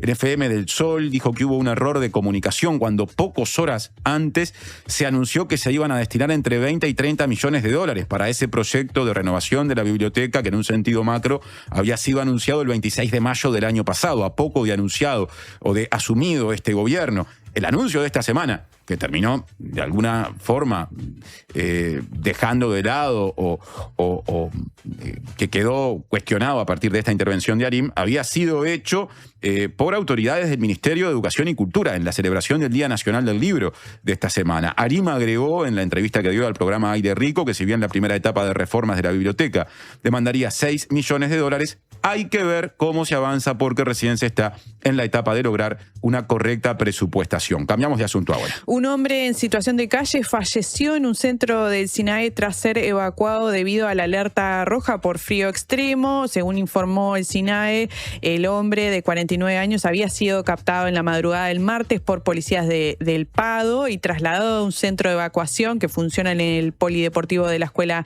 Nacional de Policía. El jueves se descompensó, recibió atención médica, pero no pudieron evitar el fallecimiento. Son las 10:14, estamos haciendo la mañana de La Diaria. De 9 a 11, la mañana de La Diaria. 11 grados con 7 décimas, la temperatura en Montevideo en este momento. La máxima prevista es de 16 grados y llegaron varios mensajes de la audiencia, por mencionar algunos. Voy buscando. Nos dice respecto a lo que fueron a la primera parte de la entrevista con Gil Iribarne sobre el control del lavado de activos. Nos dice un oyente, los relatos, algunos dirán que en el periodo pasado no había tantos casos de lavado y por eso no había condenas. Hoy van a señalar que el país está peor porque hay más casos, porque hay más condenas, los mismos hechos leídos de forma diferente. Más mensajes que llegaron durante esa entrevista. Hay gente que señala el gobierno pasado, dice que que también el presidente de la calle Pou recibió regalos y recuerda el caso de un cargamento de pescado congelado que llegó desde un país árabe. Quiero llegar a alguno más. Un hecho totalmente banal, un evento tradicional en el Prado, local donde se ve el nombre de venta de artículos, un presidente entra, admite los artículos y sale con un obsequio. Está mal, pero si todo se mira con la misma mirada, que se deduce, dice otra de las personas. No es ético lo que hizo Orsi, se sumó a la barra que recibe prebendas, dice otra de las personas que nos escribió. La argumentación basada en que si la calle Pou lo hizo, no debería ser cuestionado ahora, está mal, apesta todo, dice otra de las personas que escribió. Excelente entrevista, clarito Gil Iribarne, las empresas que se instalaron en el gobierno anterior con bombos y platillos se fueron de caso inmediato, y en este gobierno serían truchas, pregunta. En fin, hay distintos mensajes con respecto a la cuestión de la compra del vehículo, no pocos que entienden que Gil Iribarne hizo un señalamiento, digamos que es correcto en lo que cuestionó. Básicamente lo que dijo es que él no tiene por ahora elementos para decir que Orsi incumplió el código ético de la función pública, pero que él entiende que la conducta del presidente no fue correcta al aceptar el descuento. Resumiendo. Recibimos ahora a Cecilia Álvarez, directora de La Diaria, para hablar de lo que viene en fin de semana y hablar también del lanzamiento de Salto y Paysandú. Eso mismo.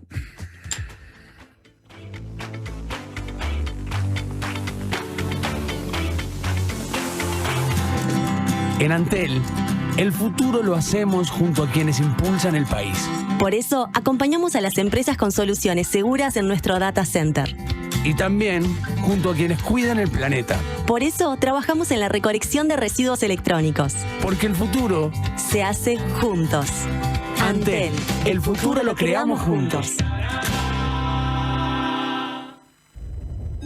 Si cuando pensás en el futuro sentís que tu voz interior deja de hablarte normal y empieza a hablarte de una forma extraña, particular, utilizando un lenguaje excéntrico y un tono exacerbado, mientras escuchan sonidos de efectos especiales y música dramática, es porque te estás haciendo demasiado la película. La mejor forma de prepararte para el futuro es con Ahorro Más Vida de Banco de Seguros del Estado. Consulta con tu asesor de confianza en nuestras oficinas o en bse.com.uy. En Vida BSE podés confiar toda tu vida. En la edición de mayo de Le Monde Diplomatique Uruguay, la juventud latinoamericana subsiste a pesar de la pobreza, el narco y la ultraderecha evangelista. En el mundo, continúa la batalla por la energía detrás de la guerra contra Irán, el cierre del estrecho de Hormuz y la incertidumbre en Venezuela y Rusia asoma una crisis. En la región, la economía golpea a los argentinos más pobres y la precariedad laboral alimenta la inestabilidad de los brasileños. Además, la izquierda británica sobrevive. Pakistán y Afganistán en un conflicto cada vez más violento, la ciudad detrás del Made in China y la inteligencia artificial que para el Vaticano ya es casi un problema teológico. Suscríbete en lemonde.uy y recibilo en tu casa. Le Monde Diplomatique, la diaria. Hola, ¿estás formando tu propia opinión? Estás bien, estás en La Diaria Radio 97.9. Llegó a Carper la SUV que no te vas a poder sacar de la cabeza. Chevrolet Sonic, la SUV que nació para ser inolvidable. Diseño deportivo, tecnología, conectividad y la seguridad que necesitas para disfrutar cada camino. Encontrala ahora en Carper desde $26.990. Te esperamos en nuestro local de Boulevard Artigas, esquina Gustavo Gallinal. Carper, tu Chevrolet marca Carper. No somos muchos, no somos pocos, pero estamos todos locos. No somos muchos, no somos pocos, pero estamos todos locos. Llega el Mundial, nos volvemos todos locos. Todos los partidos, la mayor cobertura y más de 1000 horas en vivo. Mira todo el Mundial por T-Sports, en DirecTV y T-Go. Suscríbete ahora llamando al 0800-3555. Suma Camerata en vivo presentando su primer álbum, Suma Camerata. Festejar para sobrevivir. Sábado 1 de agosto, 21 horas, en La Trastienda. Suma Camerata en vivo en La Trastienda. Entradas limitadas disponibles en Pass Line. Invita Bizarro.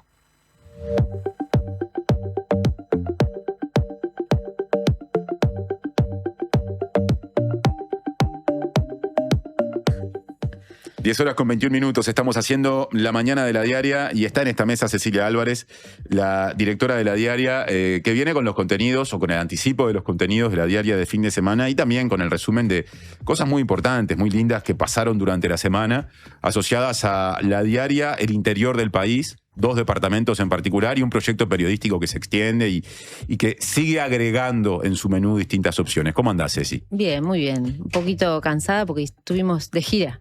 Sí, esta semana estuviste, estuvimos claro. con Luis Romboli, el secretario de redacción en Salto y Paysandú. Llegamos ayer, entonces bueno, un poquito cansada, pero muy contenta, volvimos muy contentos. Bueno, no sé si querés en primer lugar contarnos qué pasó con la Diaria en Salto y en Paysandú antes de pasar al fin de semana o hacerlo al revés, yo te sigo. Dale, ¿no? Arrancamos, cuenta un poco de qué va este proyecto de Salto y Paysandú, estos verticales, estas ediciones locales que estamos ampliando, que no son las primeras, sino que ya en 2021 fue que empezamos a crear las ediciones locales en Maldonado y Colonia, y ahora nos ampliamos al litoral, son los 2 primeros departamentos al norte del Río Negro, a los que llegamos. Y tiene un poco que ver con esta lógica del periodismo especializado que intentamos de alguna manera fortalecer en la cobertura de la Diaria, con 2 vertientes, ¿no? Nosotros empezamos esto que llamamos verticales, que a veces de repente la gente es como una jerga media de la redacción, pero que afuera no se entiende demasiado. Pero bueno, los verticales temáticos, que son secciones con equipos periodísticos que trabajan especializados en un tema. Y así surgió educación, ciencia, economía, justicia, ambiente. feminismo, salud y me debo estar olvidando de varios. Con esta intención o vocación de especializar gente en un tema que dé contenido que le agregue valor a los lectores que están interesados en ese tema y también a los que no están del todo metidos en ese tema, pero que puedan tener una aproximación con contenido de calidad, ¿no? Que no sea esa cuestión de que un periodista tiene que de repente abarcar distintos temas sin poder dedicarse con profundidad en uno.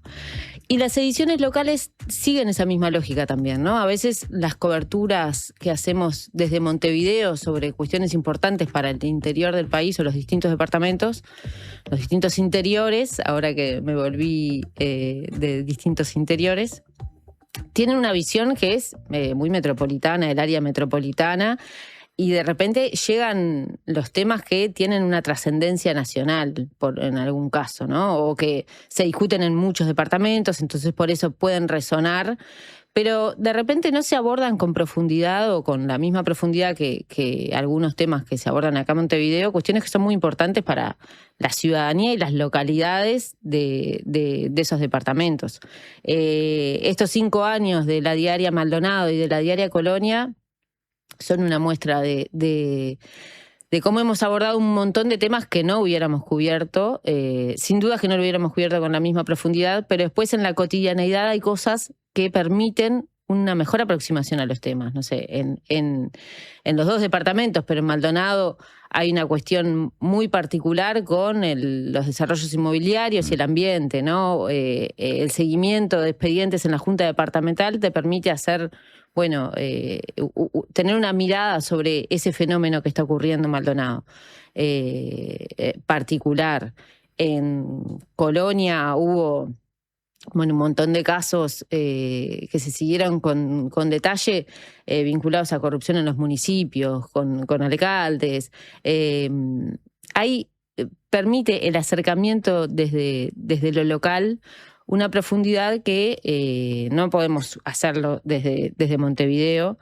Y también permite la cuestión de que es el equipo de la diaria y que no es un equipo específicamente que está generado con medios locales, permite cierta independencia en el manejo de la información que nosotros sentimos que es algo positivo, digamos, para los departamentos. Así que Salto y Paysandú, aparte en un país como Uruguay, 2 departamentos con niveles de población que están por encima del promedio de los departamentos que no son Montevideo, tendrán entonces ahora esa posibilidad de un periodismo conectado con lo que la diaria significa, pero con acento local, como resumen, ¿no? Sí, exacto. 2 departamentos, bueno, ahora ya yendo para el litoral, 2 departamentos que tienen sus particularidades, que por supuesto que tienen una población muy importante, que tienen actividad económica muy importante, pero que tienen sus particularidades y sus desafíos en concreto. Paysandú es un departamento que está últimamente muy desafiado desde la perspectiva del empleo, con, bueno, muchas empresas. Una de las cosas en la actividad que tuvimos el martes en Paysandú, el politólogo Ernesto Nieto hizo un poco una presentación de la trayectoria de las últimas décadas, digamos, del departamento, hablando de cómo cambió su matriz productiva, digamos, en función del agotamiento de un modelo industrial, y bueno, está en esa reconversión, digamos, en ese periodo, que bueno, eventual reconversión, pero sufriendo, digamos, desde el punto de vista del empleo. Y bueno, Salto también, departamentos que, bueno, tanto Paysandú como Salto, departamentos donde hay también focos de la Universidad de la República, sí, y también focos de distintas, no solo de la Universidad de la República, sino también de la UTU, de la UTEC, de Centro de Formación y Educación.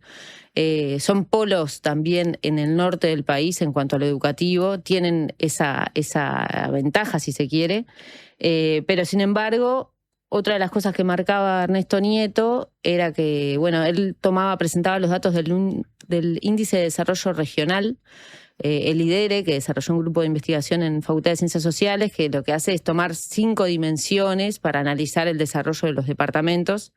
Y bueno, y Salto está en el lugar 15, ¿no? Entre los 19 departamentos, Salto ocupa el lugar 15. Cuando, sin embargo, también tiene un montón de una actividad económica importante, Y bueno, y Salto también con la particularidad de que hoy por hoy es el laboratorio de la coalición republicana, ¿no? Es el único gobierno electo por este lema que se estrenó en las elecciones pasadas. Una cohabitación, Partido Nacional, Partido Colorado, que no está funcionando bien, dicho sea de paso. Bueno, es un ejemplo que sirve, ¿no? Tener una versión local de la diaria nos permitirá estar también encima, con más frecuencia, de esos hechos que en general desde Montevideo no se siguen y que en todos los departamentos abren un riquísimo campo de análisis político acerca de las lógicas políticas propias de cada lugar, que no siempre están alineadas con los sectores nacionales y cómo se ve la política desde Montevideo. Siempre hay muchos juegos departamentales, ¿no? Entonces eso también, que de repente termina incidiendo indirectamente luego en la Cámara de Diputados, por ejemplo, para aprobación de proyectos o cuestiones que tienen más que ver con justamente esto, lo local. Es una visión interesante esa. Así que bueno, salud la diaria Salto, salud la diaria Paysandú.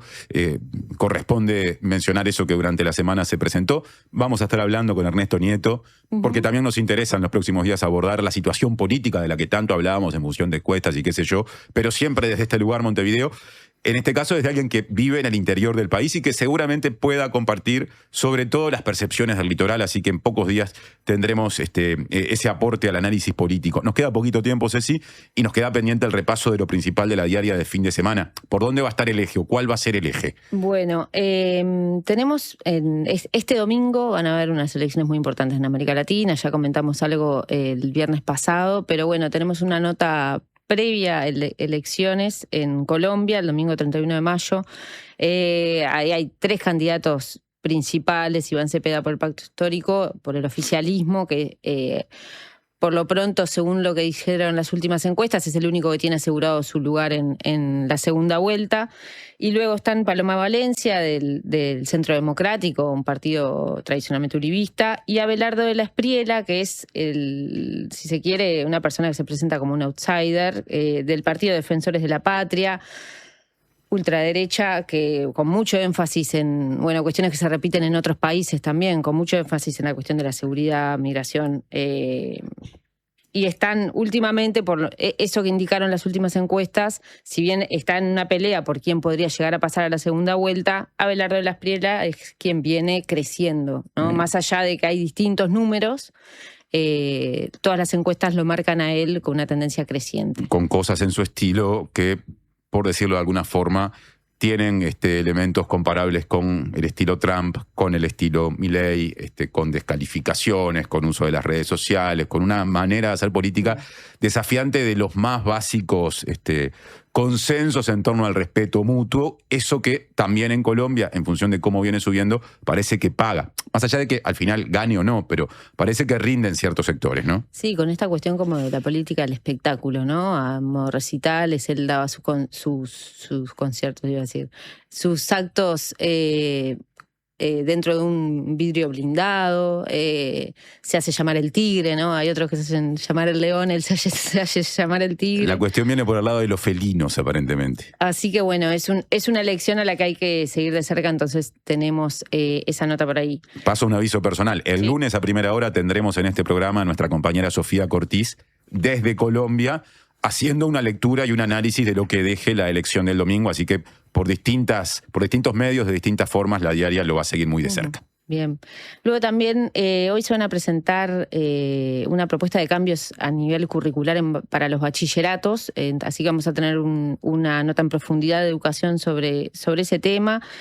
Y también, bueno, ya yendo para la sección política y para ir redondeando, vamos a seguir el tema Cardama, que esta semana hubo, la presentación del ex contraalmirante Musso en la investigadora, que planteó elementos nuevos. Vamos a seguir con ese tema, con entrevistas a algunos de los involucrados. Hoy se define el precio de los combustibles también. Hoy también hay un mojón interesante en La Valleja, donde se presenta un sitio como Sitio de la Memoria, se coloca una placa conmemorativa de ese hecho. un hecho que generó polémica en la Junta Departamental, y acá, bueno, de vuelta volvemos a lo local. Generó polémica en la Junta Departamental, lo votaron solamente los ediles de la bancada del Frente Amplio.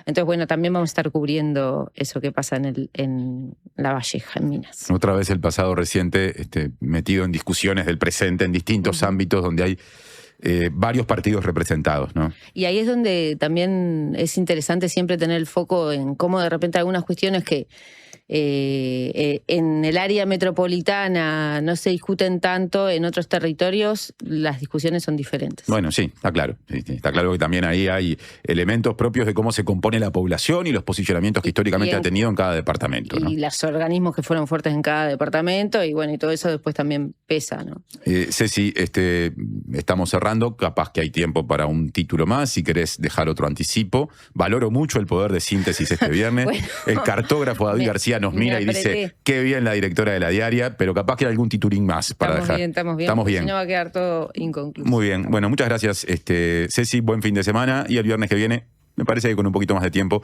te tendremos por acá otra vez. Te agradecerá.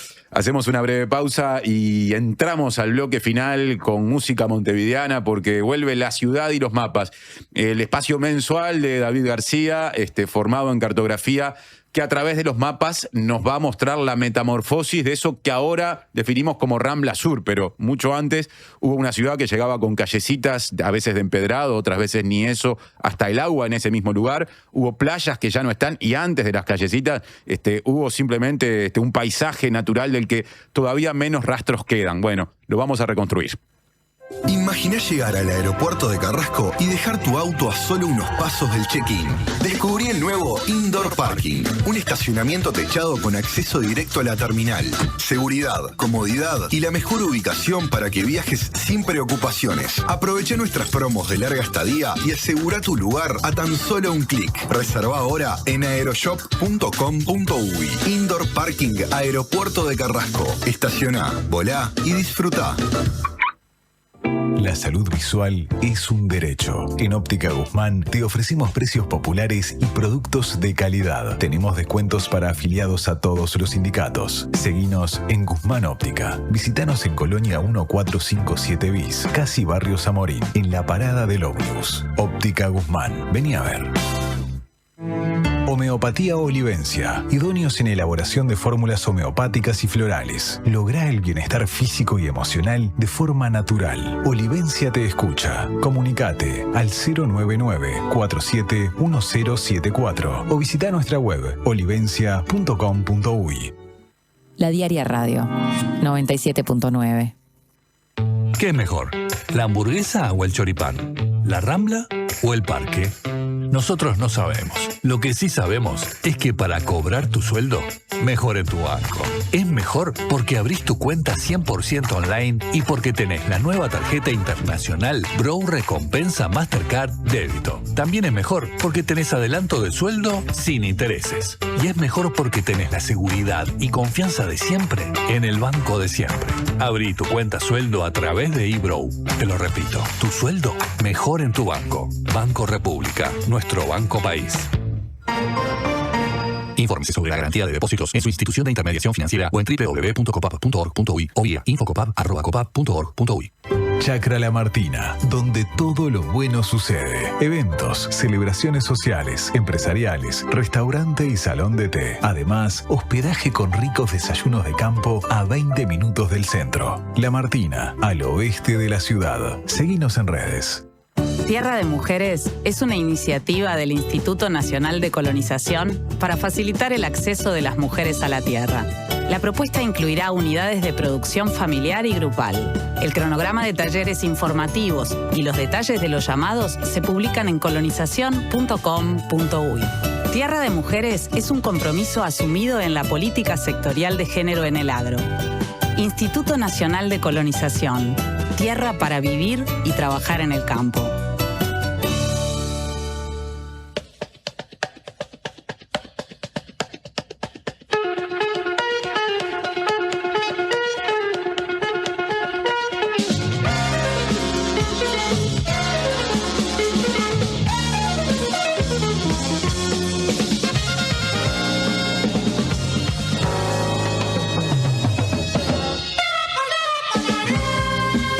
No es el comienzo de la transmisión de fútbol de Radio Universal que tiene esta cortina musical anunciando los relatos de Alberto Kessman desde que tengo memoria radial, y algo de memoria radial tengo. Es la cortina musical que, sin pedirle permiso a Kessman, decidimos que sea desde el mes pasado la asociada a una sección llamada La Ciudad y los Mapas, que una vez por mes en este programa, el último viernes de cada mes podríamos decir, hace David García, que está en esta mesa y que nos va a hablar de cómo era a través de la evolución de los mapas, porque en pantalla, para quienes nos sigan por streaming, habrá muchos que podrán ir siguiendo, cómo era eso que ahora, o esa zona que ahora asociamos con la Rambla Sur, en la costa montevideana. Si yo les digo que en una época, cuando ya la ciudad empezaba a crecer, al costado de Gonzalo Ramírez, cerca de la UTU, había arena y agua, capaz que ustedes se sorprenden. Bueno, esas cosas pasaban, y otras más lejanas también. Así que ya mismo David empezará a hablar de esa evolución o involución, según se lo quiera mirar, y seguramente nos falten opiniones. ¿Cómo te va, David?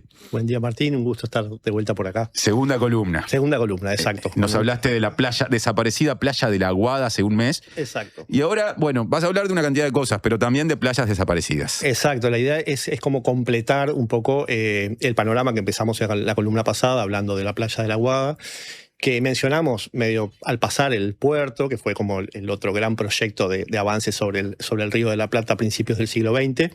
Y este es como el tercer, digamos, no último, porque como comentamos, esto es muy dinámico, pero sí como un gran proyecto monumental, digamos, de modificación del borde costero. Bien. Entonces la idea es tratar de condensar esto, que es un tema enorme. Voy a hacer el esfuerzo de decir todo lo que traje para decir, que no sé si me dará, pero bueno, espero llegar. Aparte, la Rambla Sur es, para Montevideo, yo digo, o siento que es uno de los monumentos, porque aparte tiene una cuestión que a nuestra escala es monumental, más representativos de una cultura ciudadana, de un perfil de ciudad. La Rambla Sur es eso, ¿no? Ese granito rosado, esa explanada, ese paseo, parque público, pero también es, y acá ya entramos en el plano asociativo, personalísimo, la voz de Jaime Ross para mí. Por decirlo de alguna manera, el relax de los fines de semana para mucha gente, ese viento esa cosa que tiene Montevideo, que ofrece paisajes muy agradables, pero también te destrata, ¿no? Ese viento que te pega en la cara, y no necesariamente solo cuando hay tormenta, ¿no? El viento es una cosa presente. Entonces, bueno, te estás metiendo con algo que tiene mucho valor, y lo empezás a repasar a continuación desde su historia. Exacto, sí, es tal cual. La Rambla es como el espacio público de la ciudad que emblemático, digamos. Pero bueno, tiene una historia muy larga atrás. No estuvo siempre ahí. La dinámica de la ciudad era muy distinta. Y bueno, la idea es tratar de conocer cómo era, digamos, ese borde costero antes de la Rambla, y bueno, un poco cómo fue cambiando. Bien.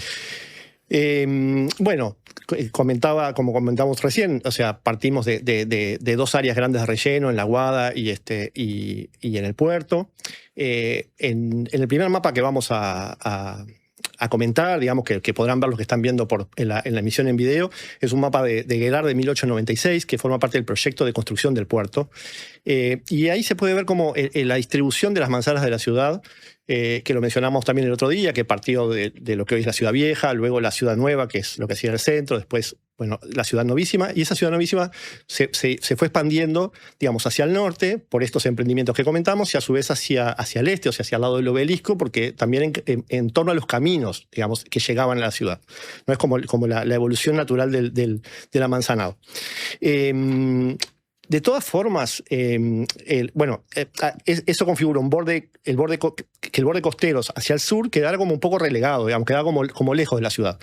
De hecho, en esa zona, digamos, o sea, a partir de lo que hoy es el dique Maguá y hacia el este, se instalaran emprendimientos industriales, de servicios, cementerios, la usina incineradora de basura, corralón municipal, caleras, o sea, había como un montón de establecimientos industriales que uno los piensa y dice, bueno, los queremos lejos de la ciudad, digamos, ¿no? En ese momento era un poco así.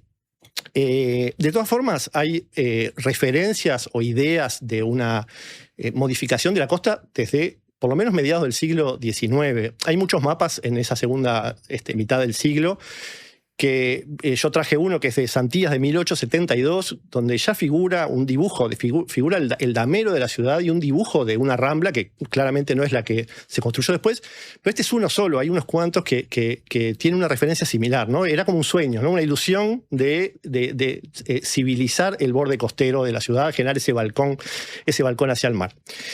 Entonces, bueno, vamos a pensar, primero que nada vamos a ver cómo era la costa antes de cualquier modificación, o cualquier modificación, no, previa a la construcción de la Rambla Sur. Para eso, para empezar, traje un mapa que lo vamos a ver en 2 o 3 momentos, que es un mapa de la Dirección General de Caminos de 1893. Un mapa muy detallado, que no me acuerdo si lo mencionamos en la columna pasada. El primero tiene como la ubicación de la costa sobre la Ciudad Vieja. Vemos una calle, Santa Teresa, que es una calle que corría paralela, digamos, a la calle, entre la calle Reconquista y el Agua, pero quedaba separada del borde, digamos, o sea, las manzanas llegaban hasta el borde del agua con las rocas, o sea, era todo un borde rocoso y la ciudad como que se fue apoyando en ese borde rocoso. Se veía casas montadas sobre las rocas prácticamente. Exactamente, sí, casi sin el prácticamente, incluso, o sea, llegaban hasta ahí, ¿no? Algunas calles transversales y una calle paralela que estaba un poco alejada.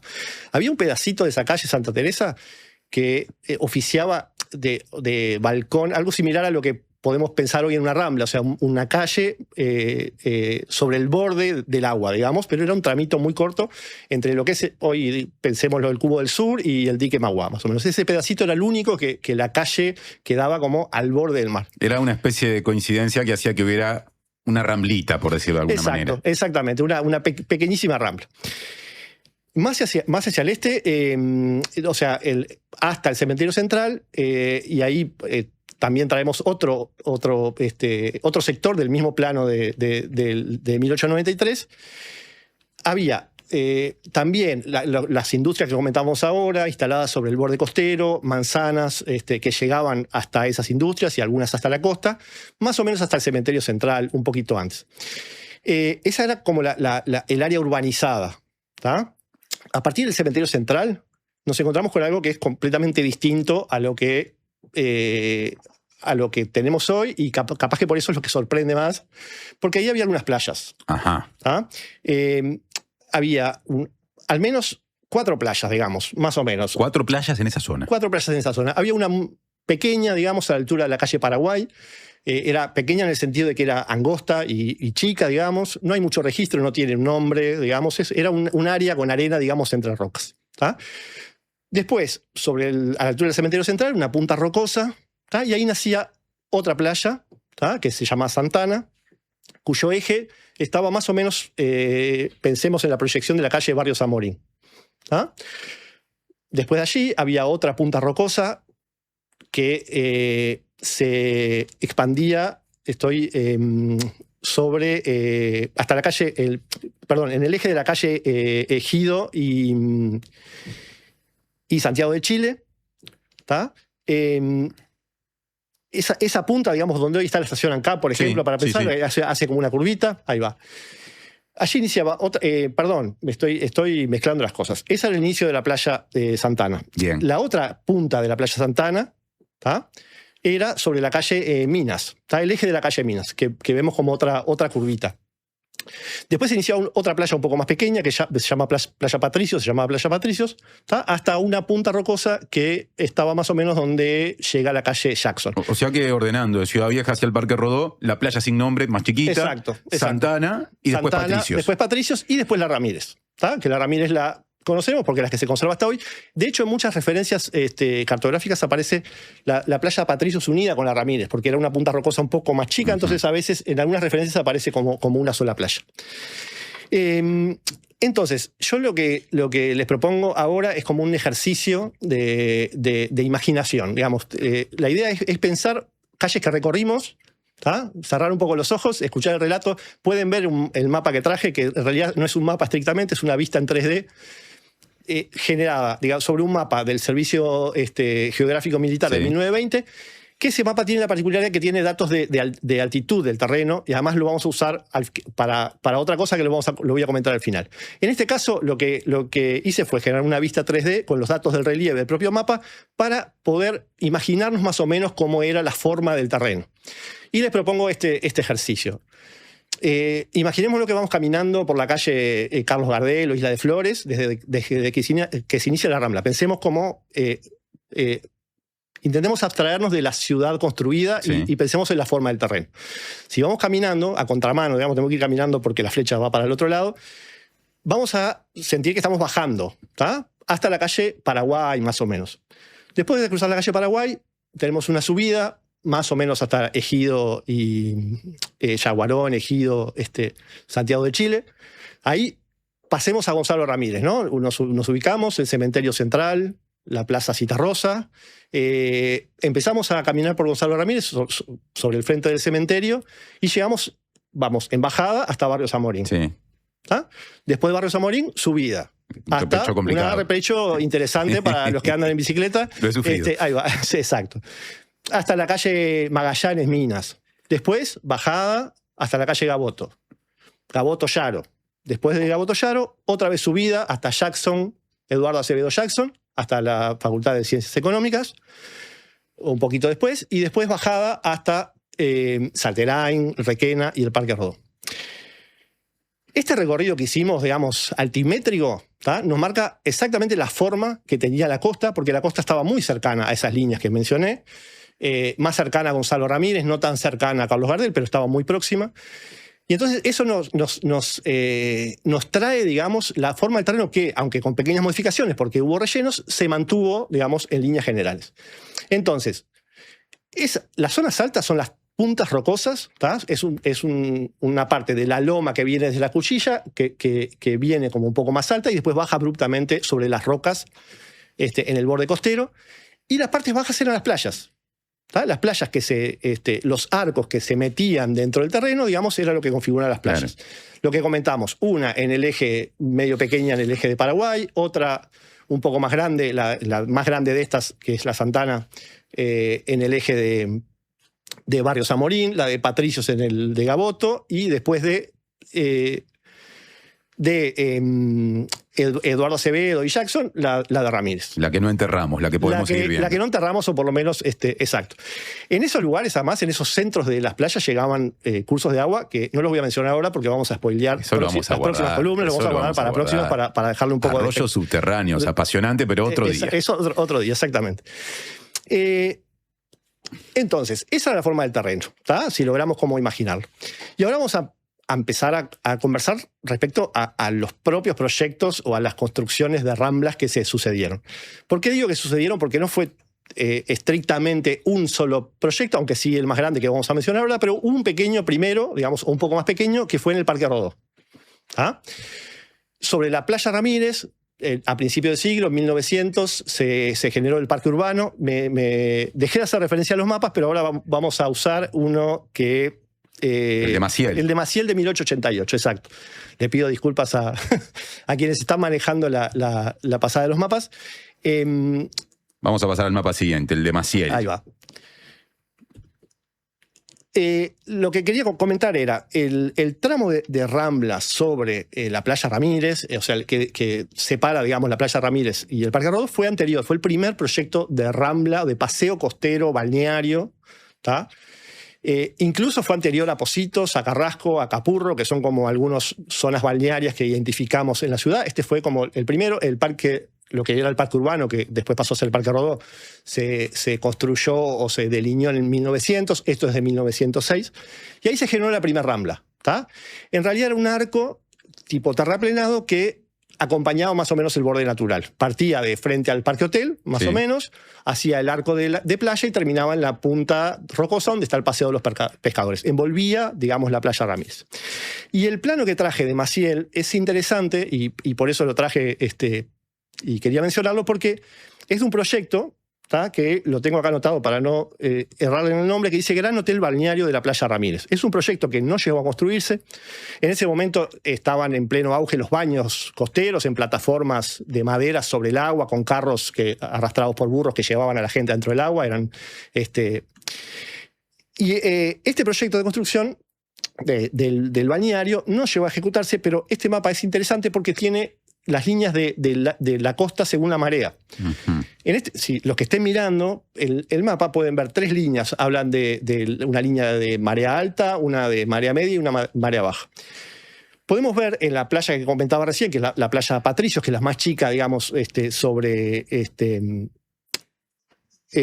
Gaboto, que la línea de marea natural llegaba casi hasta Gonzalo Ramírez. Podemos ver que se arrima a Gonzalo Ramírez. Pero la línea de marea alta llega hasta San Salvador. O sea que en realidad el arco de playa avanzaba incluso 100 metros más. Una cuadra más. Una cuadra más de Gonzalo Ramírez. O sea que todo eso es la playa que a veces tenía agua y a veces no. Algo parecido comentamos en el momento de la playa de la Guada. Es una zona con pendiente muy, muy baja, y la alta variación de los niveles del Río de la Plata hacen que la línea estricta de costa a veces esté un poco más, un poco menos. De hecho, hoy lo podemos ver en la playa Ramírez. O sea, pasamos un día y tenemos una faja de arena, y pasamos otro día y el agua está 200 metros más adentro. Cuando hay bajante, Ramírez te obliga a caminar. Te obliga a caminar. Para que el agua te llegue a la cintura, te tenés que ir hasta Buenos Aires, más o menos. Exactamente. Tenemos 5 minutos por delante, y vos tenés mucha información que compartir, así que con esa cuenta regresiva yo te voy siguiendo la cabeza. Exactamente. No, entonces vamos a acelerar un poco el relato y vamos a centrarnos en el proyecto de Rambla que finalmente se construyó. Después de tantos proyectos seguidas y venidas, yo sí quería mencionar el siguiente mapa que dice síntesis comparativa de los trazados, que es de un estudio de investigación que voy a nombrar más adelante. Que lo que hacen es mapear 2 proyectos anteriores y el proyecto que efectivamente se construyó diseñado por Fabini en el 22. Como vemos, el proyecto de Fabini fue como más modesto en el sentido de rellenos hacia la costa, y lo que hizo fue acompañar como más el borde natural de la costa, casi en su totalidad. En el siguiente mapa, que es una foto aérea de 1926, podemos ver el borde de la Rambla que finalmente se construyó en Ciudad Vieja, y vemos que se aleja mucho de la línea de la costa, excepto en algunos pedazos cerca de las Colleras Sarandí y un poco sobre el dique Mauá. Si nos vamos más hacia el este, y ahí podemos ver el mapa de la Dirección de Caminos de 1893, ahí vemos la parte que mencionamos de las playas con el entramado de calles actual y el borde de la Rambla, y ahí vemos la magnitud del relleno de las playas que mencionamos. Si vemos la forma, la particularidad es que el trazado de la Rambla se apoyó en las puntas rocosas y genera una línea curva cerrando las playas entre punta y punta, digamos. Fue como aprovechar un suelo, digamos, sólido para sentarse, y estos son los lugares donde el relleno fue como más contundente. Y donde se hicieron balcones que son parte de la Rambla Sur hasta hoy. Exacto. Ahí podemos ver, y ya aprovecho a mencionarlo porque si no nos va a dar el tiempo, podemos ver algunos balcones sobre la Rambla del lado sur, o sea, entre la Rambla y el agua, que esos balcones están precisamente en la punta de las puntas rocosas. Podemos ver uno a la altura de la calle entre Ejido y Santiago de Chile, donde hace una curva a la Rambla. Podemos ver otro en la calle Minas, podemos ver el otro frente al Parque Hotel. El de Minas es el más popular, el que va más gente que juega, por ejemplo, aprovechando el desnivel del muro, al frontón, desde el balcón mirando hacia la Rambla, digamos, ¿no? A veces la pelota pasa y termina entre los autos. Exacto. Eso lo que hizo fue como regularizar la punta rocosa sobre la cual se apoya el propio borde de la Rambla. Entonces generó como un balcón extra, digamos, para no ensanchar toda la Rambla, generaron esos pequeños balcones. Y por último, o penúltimo, quería mencionar, y traje otro mapa del estudio de investigación que mencioné, que habla de otra dimensión, digamos, de la obra, y que no es tanto, digamos, que ya es monumental de por sí, o sea, el muro, los rellenos y demás, pero tiene que ver con todo lo que se modificó el borde contra la Rambla. Había muchas manzanas edificadas que se tiraron abajo para avanzar, digamos, en el trayecto de la Rambla. En este propio estudio lo cuantifican en 900 y pico, 920 y algo, o sea, son muchos padrones, muchas casas, muchas viviendas con habitantes que a su vez la mayoría eran personas afro, inmigrantes, clases populares, o sea que implicó que se fueran para otros lugares. Había, digamos, un problema, hubo un temporal muy grande en el 23 que destruyó un borde de la ciudad. Eso generó como como el impulso, digamos, para hacer estas modificaciones y para levantar el nivel de la Rambla para que el azote del mar no fuera tan intenso. Pero esto generó, digamos, un movimiento que ya se va un poco de lo físico y ya va más hacia lo social, que requeriría como otro enfoque. Sí, claro, fue una transformación tremenda, también asociada a cuestiones culturales, ¿no? En el medio de todo eso estaba el denominado Bajo de Montevideo. Exacto. Zona cultural, prostíbular también. Exacto. En fin, calles que ya no están, que ya no existen. Calles que ya no están, exacto. En esa zona donde hoy está la Plaza España, digamos, hay varias calles, hay un trazado de calles estrechas que se fueron, manzanas que se tiraron abajo. Se generó muchos años después ese parque. De hecho, el Templo Inglés es un ejemplo un poco paradigmático, porque el Templo Inglés estaba sobre el Cubo del Sur y el trazado de la Rambla, digamos, complicaba, digamos, que estuviera en el medio, entonces se trasladó, y digo trasladó como eufemismo porque yo creo que de niño escuché corrieron el Templo Inglés, y en realidad el Templo Inglés se demolió, claro. Quedó hecho polvo y después se construyó 100 metros más adelante. Exacto. Bueno, y para redondear voy a hacer la última consideración con el último mapa, y que fue un pequeño estudio de cuánto se rellenó el terreno, cuánto fue necesario rellenar para generar la Rambla que tenemos hoy. Y voy a dejar los preámbulos y voy a ir a los números. Yo lo que hice fue traspasar la dimensión, digamos, del volumen en una medida que podemos empezar a internalizar, que son Anteles Arena. Imaginen la Anteles Arena, tenemos la medida de Estadio Centenario, sí, que ya está muy trillada. Anteles Arena hasta ahora era una medida más monetaria, digamos, de referencia, y ahora, como es alguna forma bastante regular, lo podemos pensar en volumen. Bueno, imaginen una caja enorme de, creo que son 140 metros por 92, por 24 de altura. Bueno, si fuéramos a rellenar hoy todo el espacio necesario para la Rambla, tendríamos que llenar, digamos, 10 y medios Anteles Arena, digamos, de tierra, claro, para lograr el relleno no solo de la Rambla, porque además la cuestión es esa, no es solo el borde costero, la muralla y demás, y lo que se cimentó, sino la nivelación del terreno, de la ladera de esa loma que viene desde la Cuchilla hasta llegar al nuevo borde. O sea, fue como un montón de rellenos. Y bueno, llegando a este punto y terminar, quiero sí hacer referencia muy rápida a dos cosas. Uno es el estudio que mencioné, que después del anuncio de la columna del mes pasado se comunicaron con nosotros, y agradezco el envío del material. Nombro rápidamente al equipo de investigación: Pablo Kelbauska, Javier Márquez, Verónica Diguiero, Elena Roland y Damián Busquet, y el estudio se llama Geometría Monomaterial, el dibujo de la Rambla Sur. Este estudio hace mucho hincapié en el diseño del granito y demás, es súper interesante. Es un proyecto que terminó sin publicar. Si consigue financiación lo publica, así que paso el chivo. ¿Y segundo apunte y último? Y el segundo apunte y último, yo les recomiendo imperiosamente que vean un documental que se llama Película de la Rambla Sur. Es un documental que dura 1 hora aproximadamente, que lo generaron 3 estudiantes de ingeniería entre 1928 y 1932, que tiene todo el proceso de construcción de la Rambla. Y ahí podemos ver como la monumentalidad del proceso de construcción. Esa película está disponible en Más Cinemateca de forma gratuita. O sea, si uno la googlea, pone Película de la Rambla Sur, le va a aparecer Más Cinemateca. Hay que registrarse, pero se puede ver gratuitamente. Me tengo que ir. La gente te quiere mucho. Y quiero que lo sepas, David. Muchas gracias. Qué emoción ver ese plano 3D y recordar a mi viejo, sus escasos cuentos, la playa Patricios, el asilo de huérfanos. Qué buena columna de David. Solo uno de los muchos mensajes que llegaron. Nos tenemos que ir, perdón, Sofi Romano, hoy entregamos un poquito más tarde. Contanos rápidamente con qué canción nos vamos. Creo que la canción se canta sola, pero bueno. Muchas gracias y disculpas, nos quedaron cosas fuera, pero bueno. Y la canción de hoy, el nexo no lo hicimos nosotros, lo hicieron los propios autores en ese momento, y estamos hablando de Víctor Soriño y Ramón Collazo, que compusieron junto a la troupe Oxford, un tema que lo estrenaron en el propio lugar donde fueron demolidas las manzanas del Bajo de Montevideo. Imagínense un escenario, hablar más con tablones y que suene esta canción que vamos a compartir ahora, que se llama Adiós mi barrio. Buen fin de semana, que pasen bien.